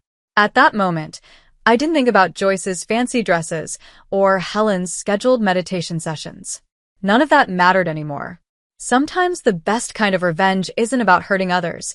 It's about living better, making beautiful memories, and being happy in your own skin. As my phone buzzed again with a hurricane warning, I couldn't help but smile at the timing. Nature had spoken. The storm hit the area near the Star Beach bar hard, just like the weather reports had warned. Roads flooded, flights were canceled, and the resort was forced to close for longer than expected. Meanwhile, Crystal Cove stayed calm and safe, just like I had learned from my research months ago. The barrier island did its job. Our little beach cottage turned into a place of magic and joy. While my in-laws scrambled to fix their ruined plans, we were building something real. Something lasting. One morning, Christina called out excitedly, "Mom, look at these tracks in the sand. Another turtle nest." We all gathered around as the sea turtle team arrived to mark the area. Peter helped measure the tracks, while Hannah took careful notes in her Junior Turtle Patrol notebook. These were the same children who had been told they didn't belong at a fancy resort. Now, they were trusted by real scientists to help protect marine life. My phone buzzed again. It was Kelly. "Surely you can make some room. The children are heartbroken about missing their vacation." I looked up at our kids, happily doing important work, learning, and growing. Then I typed back, "The cottage is full of happy children, just not the ones you thought were good enough." We didn't need to say more. The photos we shared said it all. Christina giving a talk about turtle conservation. Peter showing other kids how to find and sort shells. Hannah being interviewed on local TV as the youngest turtle volunteer. The comments flooded in. "What amazing kids! Such a great way to spend the summer. Future scientists for sure." Kelly's reply was short and quiet. It said everything without really saying anything at all. "I guess some kids are just better at outdoor activities," Kelly wrote. I replied, "Yes, some kids are better at actually doing something meaningful, like helping animals, instead of learning which fork to use for salad." That evening, I was sitting on the deck watching the sunset when Jeremy came outside and sat beside me. "Mom is really upset," he said. "Apparently, Joyce's daughters don't want to wear their fancy beach clothes anymore. Now they're asking for Turtle Patrol shirts instead." I laughed out loud. How sad. Those expensive designer outfits beaten by simple cotton t-shirts and a good cause. But the real moment came when the local newspaper published an article about the Sea Turtle program. Right on the front page was a picture of our kids, Christina, Peter, and Hannah, in their volunteer shirts, sandy and sunburned, smiling brightly as they spoke to a reporter about their work. Moments after it came out, my phone rang. It was Kelly. "I suppose you think you've made your point," she said as soon as I answered. "There's no point to prove, Kelly," I said calmly. "My kids are being exactly who they're meant to be. Kind, curious, and full of passion. They don't need a resort's approval to make a difference in the world." "We could have given them connections, social skills, and special chances," she argued. "They're already making connections," I said. "With marine biologists, conservation teams, and people who care about real things, not just style and appearances. Those are the kinds of opportunities that actually matter." The summer ended with a big celebration at the cottage. The kids had helped protect many turtle nests, made close friendships with other volunteers, and learned more about confidence and kindness than they ever could from an etiquette coach. As we packed up to go home, Christina handed me a small jar filled with shells she had carefully collected. "Can we give these to our cousins?" she asked. "They look kind of sad in the photos they posted." My heart filled with pride. Even after everything, my daughter's first instinct was still kindness. "Of course, sweetie," I said. "And maybe next summer, if they're interested, they can join you on Turtle Patrol." The next week, we got a surprising letter from the Star Beach bar. They were closing permanently due to the hurricane damage. Kelly's non-refundable payments were gone for good. Meanwhile, Crystal Cove was featured in a national magazine. The article celebrated its successful sea turtle program and included a picture of our kids helping baby turtles reach the sea. Months later, during a very quiet and slightly awkward family dinner, Kelly didn't say much. But when she passed the bowl of salad, she smiled slightly and said, "Christina, I heard you're a real turtle expert now." Maybe, just maybe, even Kelly was starting to understand what really mattered. "I suppose there's something special about these more natural kinds of vacations," Kelly said quietly. I looked over at the children. They were crowded around, laughing and sharing stories. My kids were proudly showing their cousins their Turtle Patrol badges and photos of baby sea turtles they had helped. Their eyes were full of excitement. There's also something special about accepting people, especially children, just the way they are, I replied. Sometimes, the most precious things in life don't need a dress code. The following summer, things were very different. Our beach cottage didn't just hold our kids, it held their cousins too. The fancy outfits stayed home. This time, they all wore volunteer shirts. No one talked about manners or which fork to use. Instead, mornings began with turtle patrols and beach cleanups.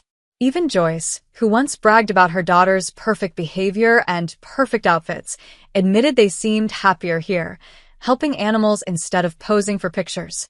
I stood on the beach one morning, watching the kids work together to mark a new turtle nest. They were careful and focused, laughing and encouraging each other. It was a perfect moment. Kelly quietly came up beside me. "I was wrong," she said. "About the children. About everything." "Yes," I said gently, "you were. But I think they're teaching all of us something important." She nodded slowly. That real value isn't about being right for a resort. It's about being real, about caring, about kindness. Later that night, we all sat around a small bonfire on the beach. The kids roasted marshmallows and passed around flashlights, telling stories about their favorite turtle sightings. The air smelled like salt and smoke, and the sound of the ocean made everything feel peaceful. In that moment, I realized what we had built. Not just a summer tradition, but a place full of love, growth, and acceptance. A place where children could be loud, curious, messy, and kind. A place where no one had to pretend to be someone else. This beach, this cottage, this summer, it was more than just a vacation. It was a reminder that what truly matters isn't style or perfection. It's heart. It's joy. It's being real. Sometimes, the best way to show someone they were wrong isn't by arguing. It's by creating something so good, so full of life and meaning, that they can't help but wish they'd made a different choice. And as another turtle nest hatched under the soft glow of the stars, I watched our children cheer quietly as the tiny babies made their way to the sea. In that moment, I knew we had given them something priceless. The belief that being exactly who they are will always be more than enough. The scent of wedding flowers still lingered in our family home as my sister, Caitlin, stood in the doorway of my bedroom, arms crossed, watching me pack. My suitcase was already laid out on the bed when she'd cornered me. They'd planned this ambush well. I'm Piper, and this is a story of how I learned that being the good sister doesn't always pay off. You understand, right? Caitlin's voice dripped with fake sympathy. Harry and I need our space now. We're married, and this house, well, it needs to be our home. I folded another sweater, one she'd borrowed countless times without returning. The house Dad left us both to share, you mean? Don't be difficult, Piper, she sighed, that familiar sound of disappointment she'd perfected over the years. You're almost 30. It's time you stood on your own 2 feet. I had to bite back a laugh. The irony was rich, considering I'd been the one standing on my own feet since I was 20, working 2 jobs to cover her portion of bills when she was finding herself in art school, or that time I took out a personal loan to bail her out of credit card debt, or last year, when I lied to Dad about where his missing retirement money went. Harry appeared behind her, his tall frame filling the doorway. Need any help with those bags? His smile didn't reach his eyes. I've got it. I replied, zipping up the suitcase. I've always got it, don't I, Kate? What's that supposed to mean? Caitlin's voice sharpened. Nothing. I smiled, the kind of smile that hurts your cheeks. Just remembering all our sister moments. Like that time in college when you needed me to... That's ancient history, she cut me off quickly, shooting a nervous glance at Harry. Look, I've called you an Uber. It'll be here in 10 minutes. Of course she had. Heaven forbid I linger in what was supposedly my home, too. Where are you going to stay? Harry asked, feigning concern. Michelle offered her couch, I said, though they hadn't asked until now. My best friend had been warning me about this day for months. Don't worry, I won't be homeless.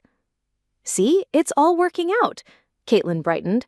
And once you're settled somewhere else, we can have proper sister time. Brunches, shopping. I looked around my room, my former room. The walls were already stripped of photos, but I could still see the slight discoloration where frames had hung. 5 years of memories in this house, and they were erasing me like a mistake. Your Uber's here, Harry announced, checking his phone. I grabbed my suitcase and the box of essentials I'd packed. I'll come back for the rest tomorrow. Actually, Caitlin stepped forward, Harry's colleague is interested in the spare room for his home office, so if you could get everything today... The betrayal felt like ice in my veins. Today? It's almost midnight. We'll help, Harry offered, already reaching for a box. Don't touch my things. My voice came out harder than I'd ever heard it. The next 20 minutes were a blur of trips up and down the stairs, loading my life into the trunk of a stranger's car. The Uber driver, bless him, didn't comment on my shaking hands or the tears I was fighting back. As I made the final trip, Caitlin stood by the front door, twisting her new wedding ring. Don't be dramatic about this, Piper. It's just evolution. Families change. I paused at the threshold, remembering all the times I'd covered for her, cleaned up her messes, kept her secrets, all the times I'd been the responsible one, the reliable one, the boring one who could be counted on to sacrifice everything for family. You're right, Kate. Families do change. I reached into my pocket and pulled out my house key, placing it deliberately on the entry table. And sometimes they show you exactly who they are. Don't be like that, she called after me as I walked to the waiting car. We'll do lunch next week. I slid into the back seat, clutching my purse where I kept all my important documents, including some my dear sister had forgotten existed. As the car pulled away, I caught a glimpse of them in the window, the perfect newlyweds already closing the door on their past. What they didn't know was that I still held other keys, to accounts, to utilities, to legal obligations that bore both our names. They'd forgotten who had always handled the paperwork, who had been trusted with all the boring, practical details they couldn't be bothered with. I smiled in the darkness of the car, feeling something shift inside me. They wanted evolution. They were about to get it. Where to? The driver asked, glancing in his rearview mirror.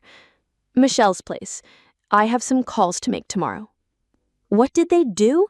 Michelle slammed her coffee mug down so hard that hot liquid sloshed onto her kitchen counter. The night after their wedding? Are you kidding me? I sat cross-legged on her couch, surrounded by boxes and the debris of my former life. Trust me, I wish I was. But your name is on the house too. She grabbed a dish towel to mop up the spill. Your dad put you both on the deed when he moved to Florida. Yeah. Well, Caitlin seems to have forgotten that detail, along with the fact that I'm the one who's been managing all the bills and paperwork for the past 5 years. Michelle flopped down beside me. So, what are you going to do? Before I could answer, my phone buzzed. Dad's face lit up the screen. Hey, Dad, I answered, putting it on speaker. Piper, honey, what's going on? Caitlin just called me crying about some big fight. I caught Michelle rolling her eyes. No fight, Dad. Kate and Harry asked me to move out last night. Said they needed the house to themselves now that they're married. They what? His voice cracked. But that's your home, too. I put both your names on everything so you girls would always have each other's backs. I know, Dad. I opened a folder on my laptop labeled Family Documents. Remember when you made me the primary account holder for the utilities because Caitlin kept forgetting to pay them? Of course. You were always better with that stuff, more responsible. He paused. Wait, what are you thinking? Nothing yet. Just gathering my paperwork. Michelle mouthed liar at me with a grin. After promising Dad I was okay and ending the call, I started sorting through my files. Utility accounts, joint bank records, property documents. 5 years of being the family secretary was about to pay off. Hold up, Michelle said, pointing at my screen. Is that a letter from Caitlin? I clicked on the scanned document. It was dated 3 years ago, right after the incident we never talked about. Dear Caitlin, I don't know how to thank you for covering for me with the insurance company. I know what I did was wrong, and I'll pay you back someday, I promise. You're the best sister anyone could ask for. The car accident? Michelle's eyes widened. The one where she... Yep, the one where she borrowed my car without permission, crashed it while drunk, and I told the insurance company I was driving. I closed the file. Cost me my clean record and 3 years of sky-high premiums. She never paid me back a cent. And now she's throwing you out like yesterday's trash? Michelle stood up, pacing. So what's the plan? Please tell me there's a plan. I opened another tab and logged into my utility account.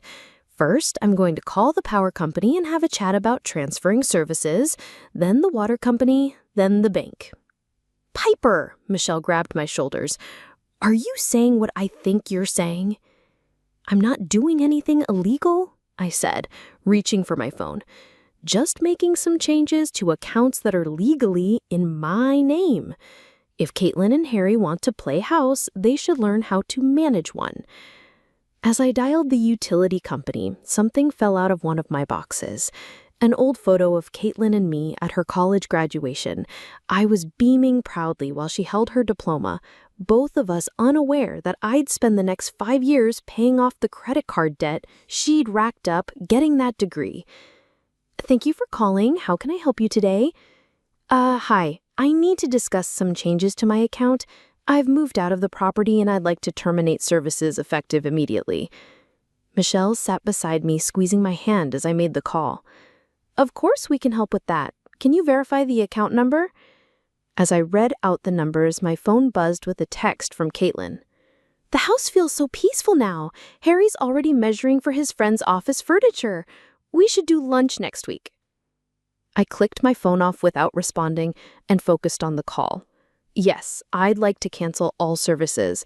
No, I won't be transferring them to anyone else. They'll need to set up their own account. After hanging up, I sat back, feeling lighter than I had in years. You okay? Michelle asked softly. You know what? I pulled up my banking app. I really am. They wanted me gone?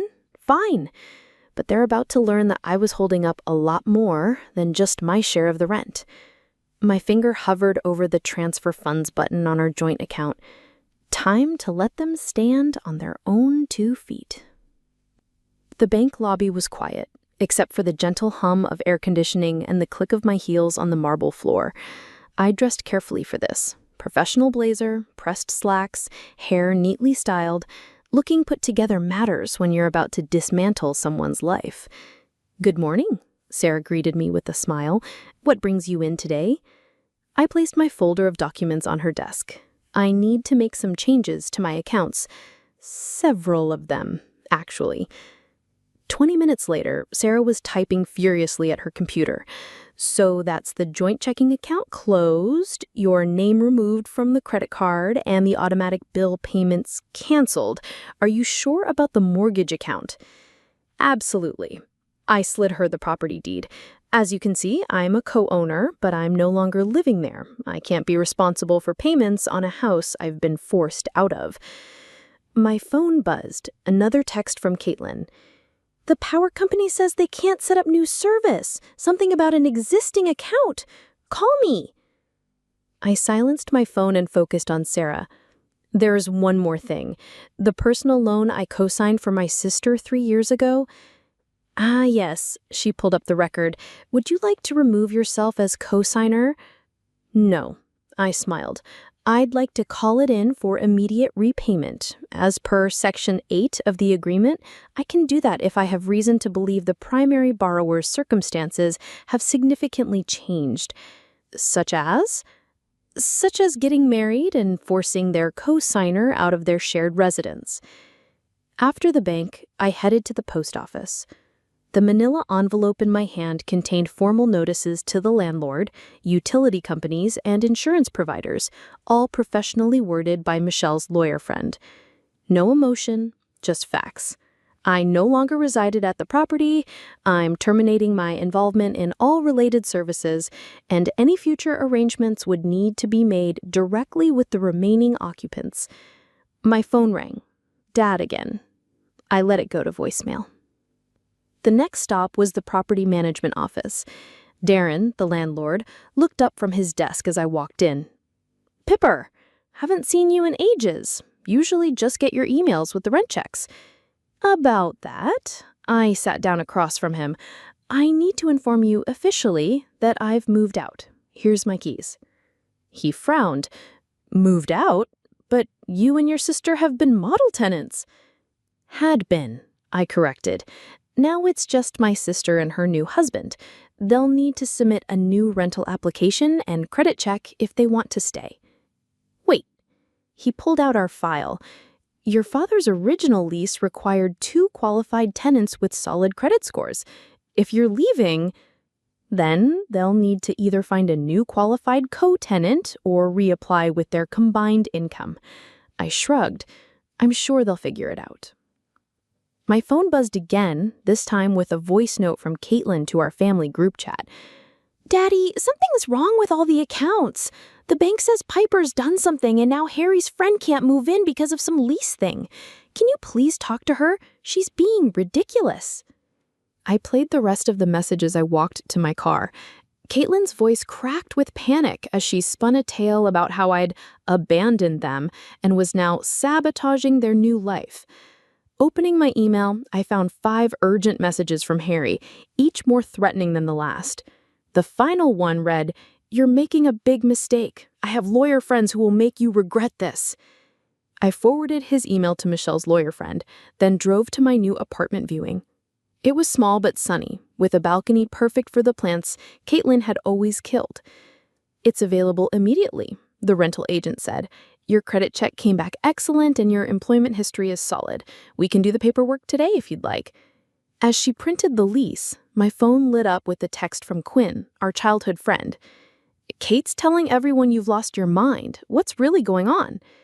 I typed back. Ask her about the insurance fraud 3 years ago. Ask her about Dad's missing retirement money. Ask her about the loan she swore she'd pay back. Actually, don't bother. The bank's about to ask her all that and more. The rental agent returned with my new keys. Welcome home. I took them, feeling the weight of freedom in my hand. Thank you. It's time for a fresh start. My phone buzzed one final time. A notification from the utility company. Service termination confirmed. I smiled. The power was shifting, in more ways than one. Oh my God, look at this. Michelle thrust her phone in my face, showing me Caitlin's latest Instagram post. The photo showed my old house transformed for their housewarming party. Crystal champagne flutes, elaborate flower arrangements, and a banner reading, "The Garretts' New Beginning." They spelled Garretts wrong, I noted, unpacking boxes in my new apartment. And they're about to have quite the party. What do you mean? Michelle scrolled through more photos. Looks like half the neighborhood's there. I checked my watch. In about 5 minutes, they're going to discover that the utilities have been officially disconnected. No power, no water, no Wi-Fi. Right on cue, my phone exploded with notifications. First came Caitlin's frantic Instagram story. Oh my God, so embarrassing. Power went out in the middle of our party. At Power Company, what's going on? Then the texts started rolling in. Harry, fix this now. Caitlin, the food's going to spoil. All my party prep. Dad, honey, please call me. We need to talk. Should we feel bad? Michelle asked, but she was grinning. Let me think. Did they feel bad kicking me out the night after their wedding? Did Kate feel bad when she totaled my car and let me take the blame? Did she feel bad spending Dad's retirement money on her failed business ventures? My phone rang, a number I didn't recognize. Hello? Ms. Hanson, this is Trevor from the property management office. There seems to be some confusion about the lease situation. No confusion, I replied. I submitted my notice of vacancy and surrendered my keys. As per the lease terms, the remaining tenants need to requalify. Yes, well, he cleared his throat. Your sister's husband is quite insistent that there's been a mistake. He's threatening legal action. He's welcome to review the lease agreement. Section 12, paragraph 3 specifically outlines the requirements for tenant changes. After hanging up, I checked social media again. Caitlin had posted a long rant about toxic family members and jealous sisters. The comments were filling up with sympathetic responses from people who only knew her version of events. Michelle read over my shoulder. She's really playing the victim card, huh? Always has.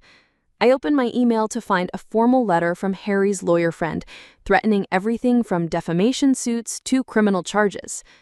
They really don't get it, do they? Michelle shook her head.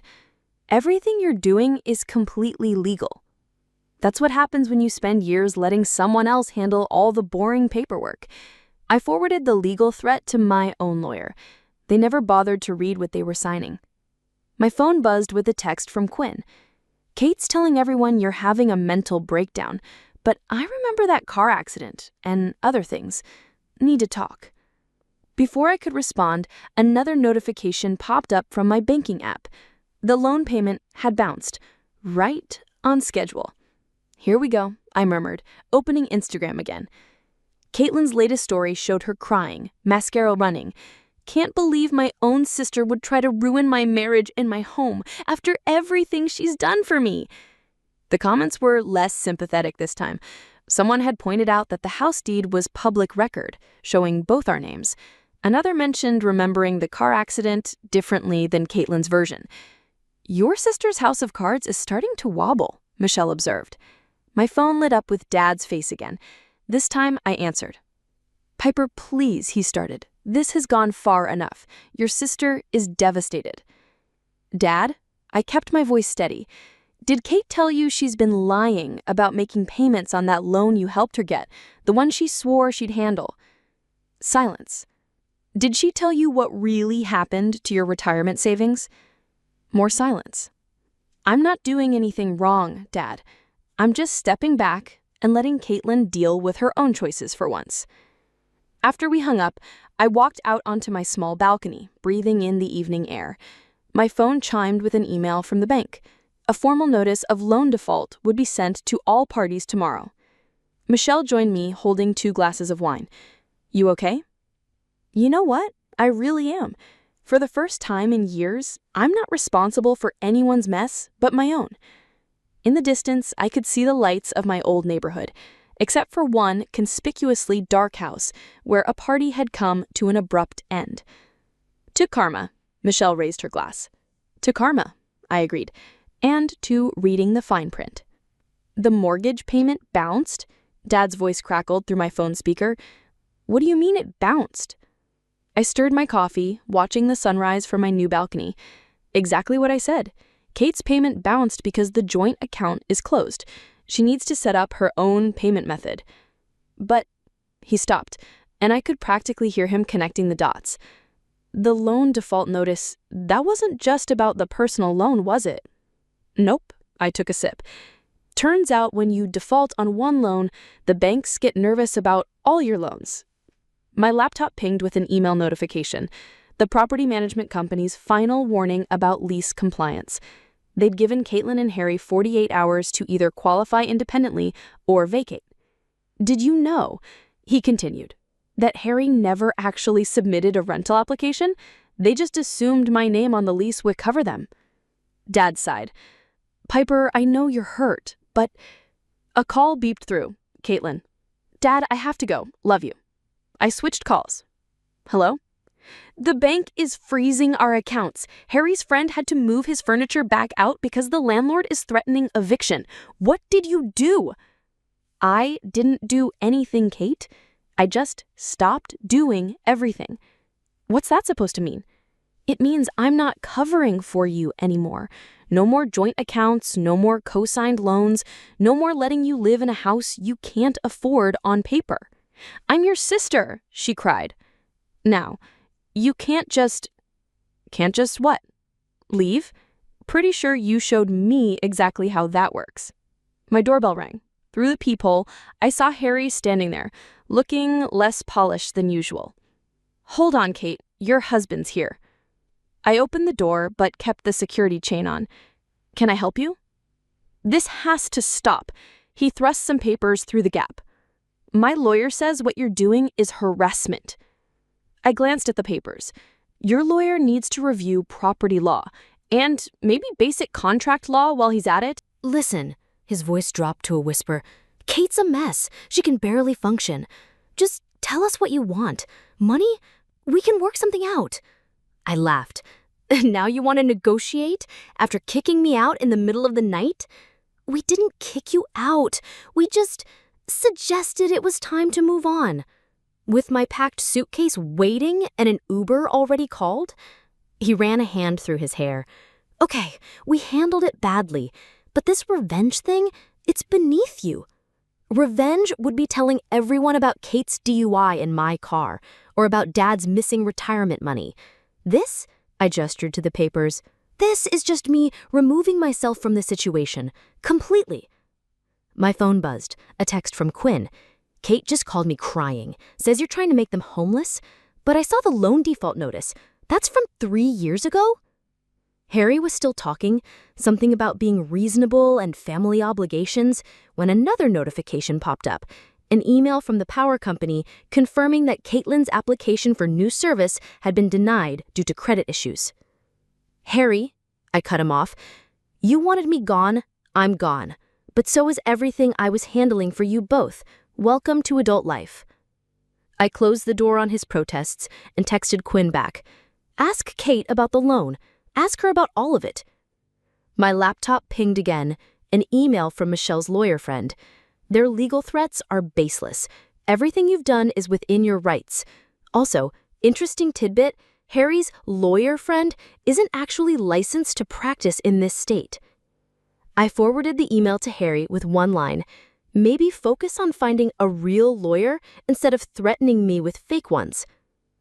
My phone lit up with a group chat notification. Caitlin had added all our mutual friends. I don't know what's happened to my sister. She's destroyed our lives out of jealousy. Please, if anyone can talk sense into her.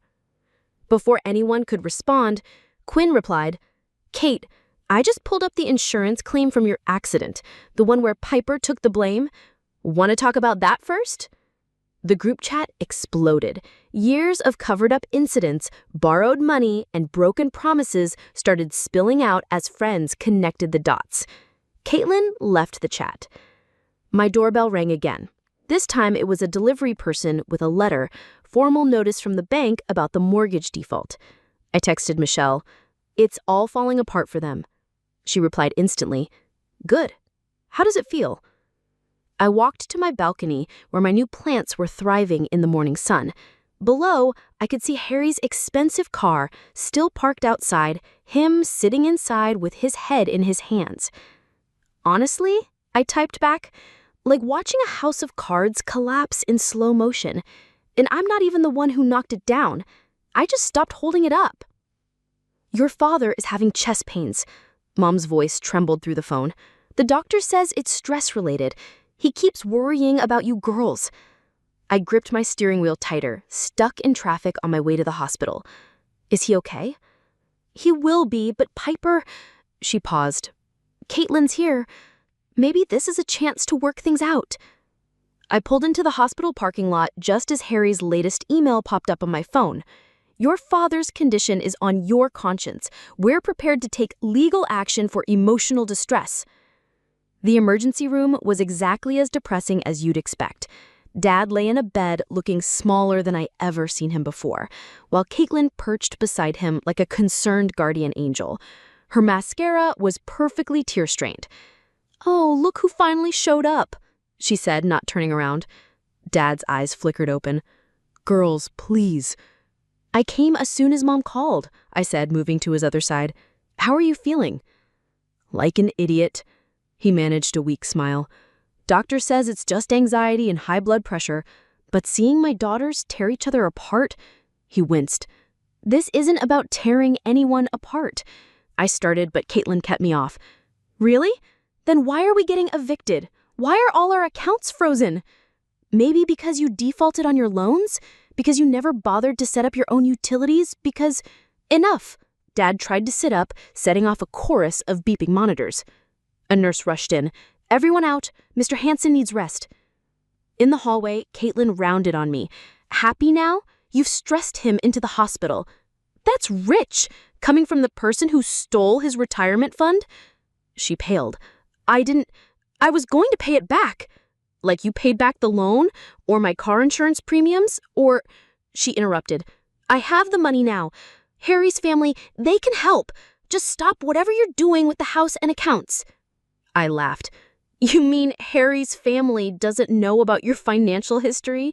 Shocking." Mom appeared with coffee cups, ever the peacemaker. "Girls, please, your father needs calm."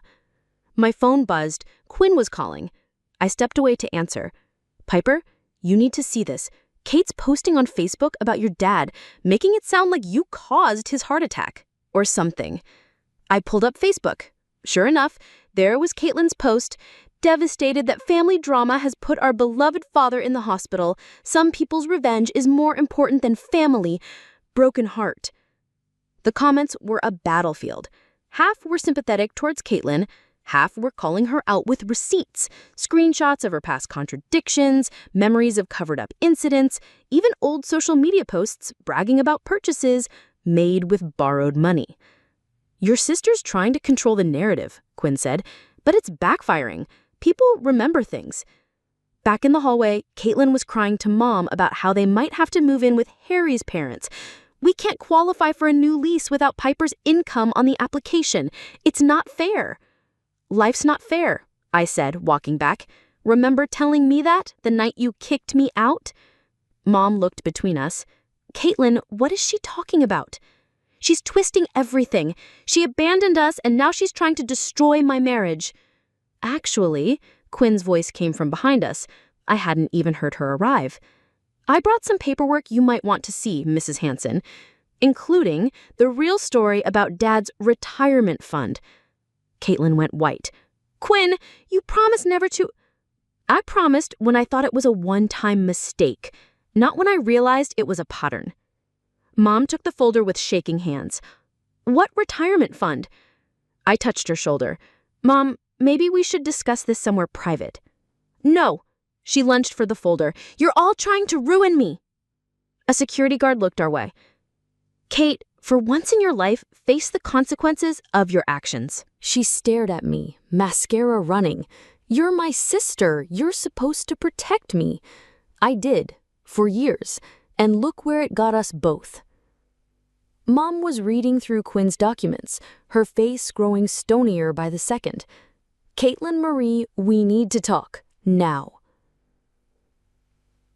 As they walked away, Quinn touched my arm. "You okay?"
He winced. I should have listened when you tried to warn me about the loans, the patterns. He ran a hand through his hair. She's living with her friend now, still saying it's all your fault. Of course she is. I checked my watch. Where is she anyway? That's why I'm here. She's not coming. Skipped town last night. Mom gasped. Dad steadied her. The judge was unsympathetic to Caitlin's absence. The evidence was reviewed, statements were taken, and decisions were made. When it was over, I had a strange feeling of emptiness. Not sadness exactly, but the hollow space where years of responsibility used to live. Outside, Quinn was waiting with coffee. So, how did it go? Warrant issued, I said, taking a cup. She'll have to face it eventually. Your sister, Dad shook his head. She needs help. Real help this time. Yes, Mom agreed, but not from us. Not anymore. My phone chimed. An email from my new business partner. The small consulting firm I'd started was taking off, helping other people manage their finances and avoid the pitfalls I'd learned about the hard way. Ready for your meeting? Quinn asked. Almost. I turned to my parents. Dad, Mom, I know this isn't how any of us wanted things to end. Oh, honey. Mom hugged me. This isn't an ending. It's you finally getting your beginning. Dad joined the hug. We're proud of you, Piper, not for what happened with Kate, but for finally standing up for yourself. Speaking of standing up, Quinn checked her phone. Michelle says your first client is waiting at the office. I said goodbye to my parents and walked with Quinn to my car. The morning sun felt different somehow, clearer, brighter. You know what's funny? Quinn said as we drove. Everyone always thought Kate was the successful one, the charismatic one, the one who would go places. And now? Now she's running from fraud charges while you're building a legitimate business, helping people avoid financial disasters. Karma's got a sense of humor. My office was small but bright, with a view of the city. Michelle waited outside with our first client, a young woman wringing her hands nervously. Hi, she stood as I approached. I need help. My sister has been using my credit cards and I've been covering for her, but now you don't know how to stop? I opened my office door. Come in. Let's talk about boundaries. As the woman told her story, so familiar it made my heart ache, I thought about Caitlin, about the difference between helping someone and enabling them, about how sometimes the kindest thing you can do is let someone face their own consequences. My phone lit up with a final text from Harry. Kate called, wanted me to beg you to drop the charges. I told her she's on her own this time. I silenced my phone and focused on my client. The first step is understanding that protecting yourself is not the same as betraying someone else. She wiped her eyes. How do you know? Because I've been exactly where you are, and I can show you the way out.